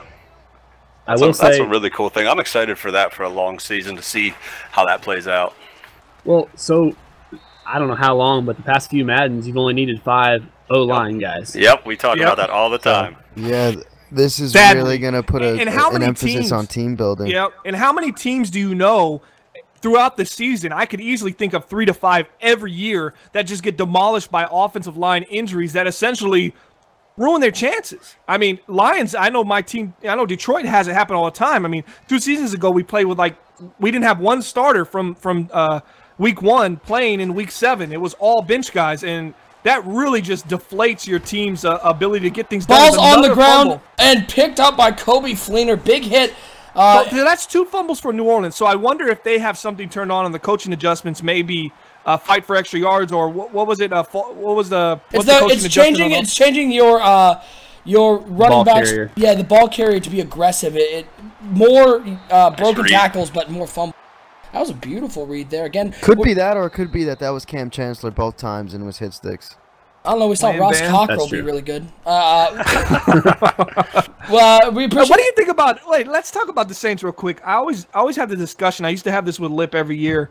Drew Brees' throw power. I always think that they kind of just knock him down for some reason, as if he can't drill the ball. He can. I still think he can step into it and let it rip when he has to. He just plays within himself now, so I always wonder if throw power is really how hard you can throw it or how often you throw it hard, the rating essentially. So what are your thoughts on that, being a Saints fan? What is his throw power at right now? Is it 90, 92? I think it's 92. It is 92. I always looked at him like a 95 to me, 94, 95, 96 in his heyday. Yeah. I'll have to look. I don't remember off the top of my head. But the thing about Brees currently is 90. 90. See, I see that just being a little low for him. I know he gets on his toes and he throws he throws more precision passing today. But don't think he can't rip the ball if he needs to. you know, but he's got speed receivers around him that he lets do the running for him after the catch. But Drew Brees has always been a strong arm, in my opinion. He's a finesse quarterback too. I mean, he'll chuck it deep, but he has so much finesse he can put on that ball it to probably just lay it outweighs right the over. skill of just trying to drill the ball in there. Yeah, because I can remember when he was throwing to Jimmy Graham, he would throw these high passes that only Jimmy could get to, you know, and it would be two guys draped on him, but they're midgets, Michael Thomas. You know? Michael Thomas is a beast. They got high hopes for him in New Orleans as well. I just can't believe that Tyler Lockett isn't there anymore. Thomas and Lockett, those two. You mean Tyler Cooks? Lockett? You mean thinking Cooks? of an NBL? Yeah, Cooks. Or what? I mean, sorry, Cooks. You thinking of NBL? Cooks is in. Man. Cooks Hey, is if I in. told you there was a guy in NBL that paid $20 million for Tyler Lockett to come to the Saints, what would you say as a Saints fan? Get out. Okay. Yeah. Well, that's what everybody else was saying. It did not work out. It How went about horribly. Bud Dupree?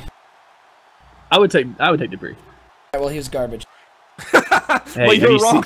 Have you seen the Saints linebackers? It's fair Oh, play. they're bad. Fair play. That's a tough linebacking core there. Winding down the stream here, folks. We'll take you to the end of this game between Encore and Spunny Champ. Encore driving, trying to get the lead here. He's in the field goal range. And we want to give a big shout out before we get off the stream to our sponsors once again, LeagueCrawler.com, DaddyLeagues.com, and Web3KS.com. Three of the most useful tools if you are in a CFM online, need graphics. League Crawler, search for whatever leagues you are looking for. If you're looking for a specific type of league, League Crawler has them all. Daddy Leagues, one of the most useful tools for CFMs, and Web3KS.com. We can't speak enough for what All Business and Web3KS does for the MBL network. So big shout out to all our sponsors, and a shout out to everybody who helped put this on, everybody who is in the tournament, who applied and got in. We appreciate all of you being here and celebrating the game that came out. Madden 18, we're having a lot of fun with it, having a lot of fun with this tournament, and heading into the Sweet 16. We will have games streamed tomorrow in the Sweet 16 and possibly the Elite 8 tomorrow, depending on how this game progresses. So hit that subscribe button so you know that when we go live, we know you don't want to miss this one as we're down under 1:40 to go. Who do you like? Bob, who do you like in this game? Do you think Encore pulls out the win driving with the Saints? He's using the clock effectively, making sure he doesn't give the ball back too spongy with too much time on it. Ow. I think he's gonna get stuck settling for 3 here. I think we're gonna have a Seattle final drive for the win here. That's what I'm predicting. 50 Shades K-Matt and Doughboy just went final. 50 Shades won 31-20. I think Matt was playing as the New England Patriots, and Doughboy was playing as the Seattle Seahawks. And again, if you want to see updated tournament brackets, they will be posted to our Twitter at MBL Network and at Bomber League tonight after the stream goes live and goes final and we're off the air. I'll update those brackets so that you guys can see where we are as of tonight. So we got a lot of great action coming up. 25-22 minutes ago. And second and 13 now for the New Orleans Saints. Drew Brees and the Saints looking to win this one. Have a day, Adrian Peterson. That's a nice stat line. Yeah, absolutely. 53 seconds and counting. Shotgun formation. 3 wide receivers, 2 over to the right, 1 to the left, 2 in the backfield with Brees. Peterson and Ingram. Peterson split out to the left. Ingram to the right. 45 seconds and counting.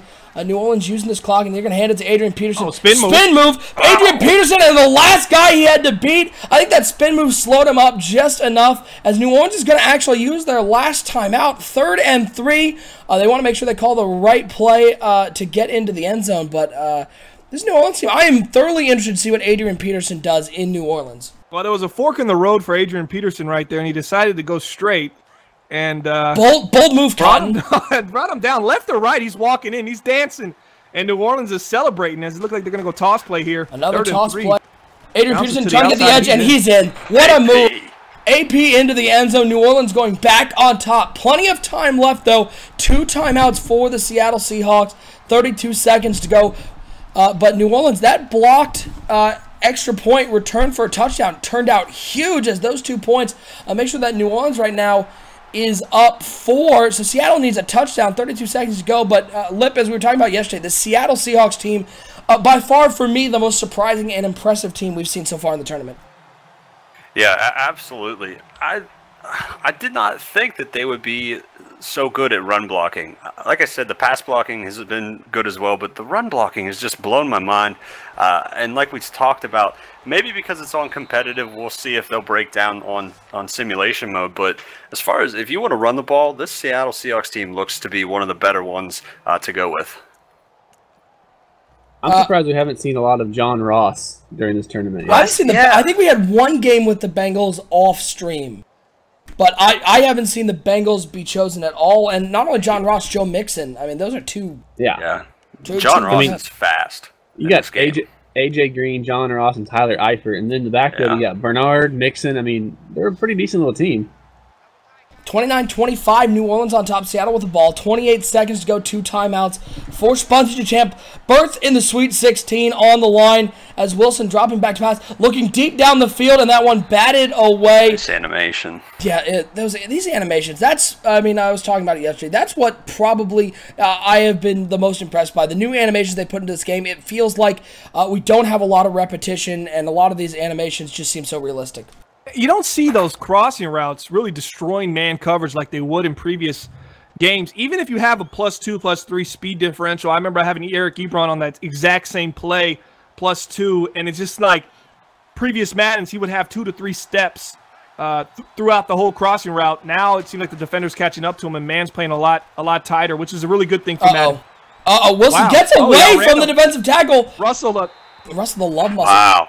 I thought he could have took that guy one-on-one open field. I thought he could have turned it upfield. Here's what I will say. A play. In Madden 17, that defensive tackle going after Russell Wilson, that was a suction tackle. Yeah, he would have been 100%.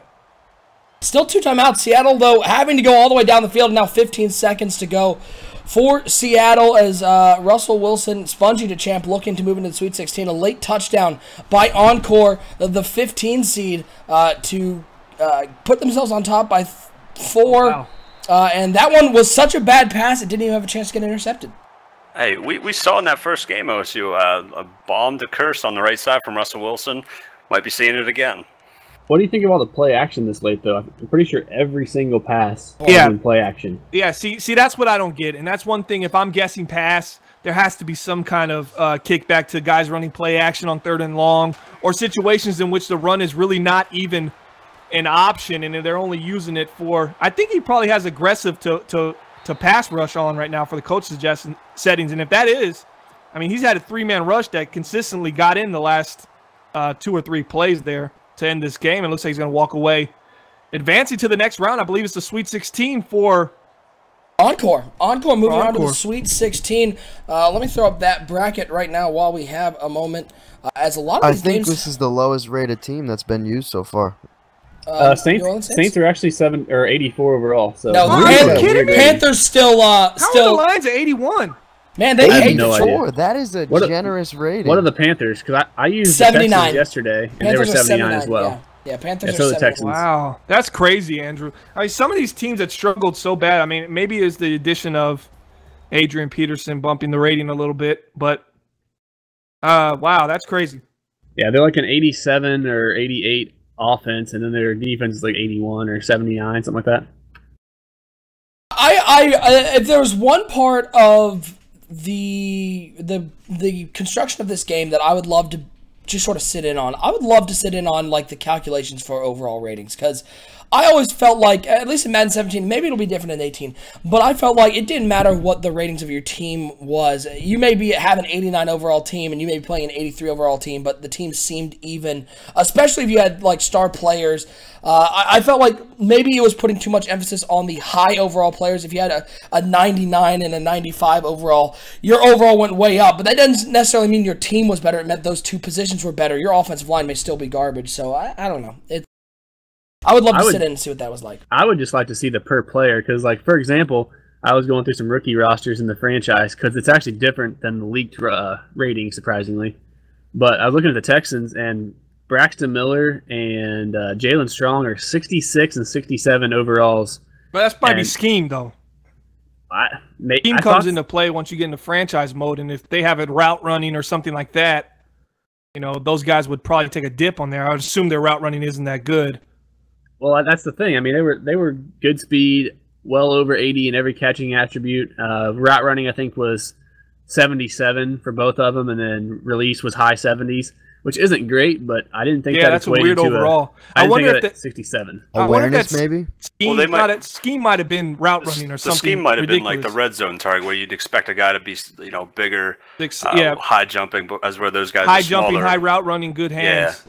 So that could have been that. It must have been the absolute worst scheme for that guy, because if you're saying he had mid-80s and everything and then athleticism, that doesn't make sense to be that low, But then again, it's probably awareness is playing into a big factor, which how much does it really factor into the game? And if it does, I'd like it to count more and then have that kind of weight on the overall. But if it counts as less, like it didn't really even matter last year, awareness to wide receiver. We had guys not even putting into that and having success at wide receiver, and here I am putting into awareness, and I'm thinking, probably could have saved that money, save that XP, because there's a guy over here with nothing, and he's not really getting penalized for it. I think it did matter in blocking, though. That's the only time I noticed it. Yeah, because I tested it out. I took a couple of receivers, and I put them at 0 awareness in practice mode, and they still caught everything. But in run plays, you could definitely tell they were getting the block sheds were way faster on them, and they were missing blocks way more. And then I moved it to 99 awareness, and it was just a complete 180. So I would like to see awareness matter though in receiving. Maybe the ball sails by him. It should. He doesn't get his head turned around. He doesn't turn his hips quick. He's not looking for the ball, or he runs a crossing route and he goes underneath the zone linebackers rather than going over top of them.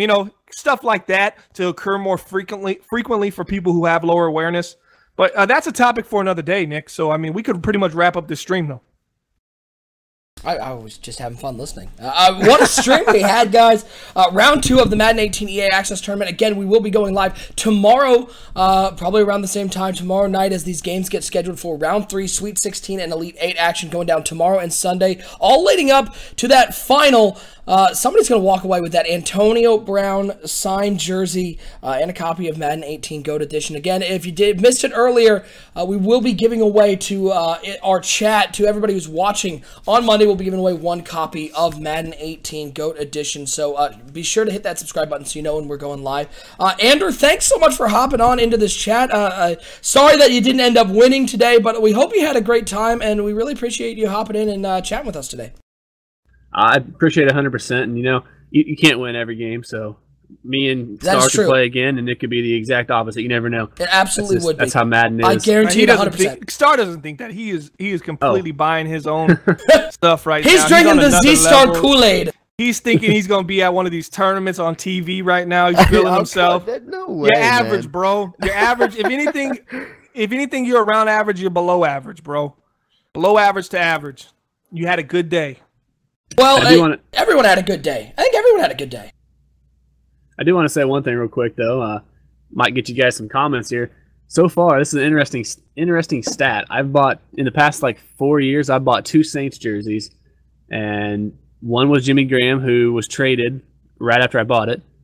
Congrats on that one. And the next was Brandon Cooks, who was traded right after I bought it. So stay away from any jersey of anyone you like from now on. Do not buy Drew Brees. Or if you get someone you hate, buy his jersey. He'll be gone in a second. If you're a Saints fan and you're over there in that live chat or down in the comment section, just give me some Saints players that you want me to buy, so they'll get traded. Yeah, you can tweet at XCFL Network and let him know how much you hate that he bought those jerseys, because just send some hate over that one. Clearly, the curse of Andrew buying jerseys is alive and well for New Orleans, but we appreciate you chiming in with us. A lot of fun today, folks. Everybody who tuned in, everyone who played on stream, we appreciate everybody out there.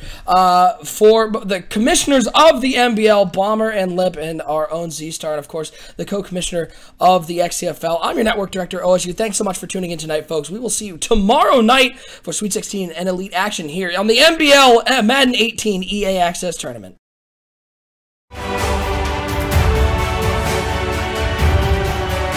It doesn't get bigger than this, folks.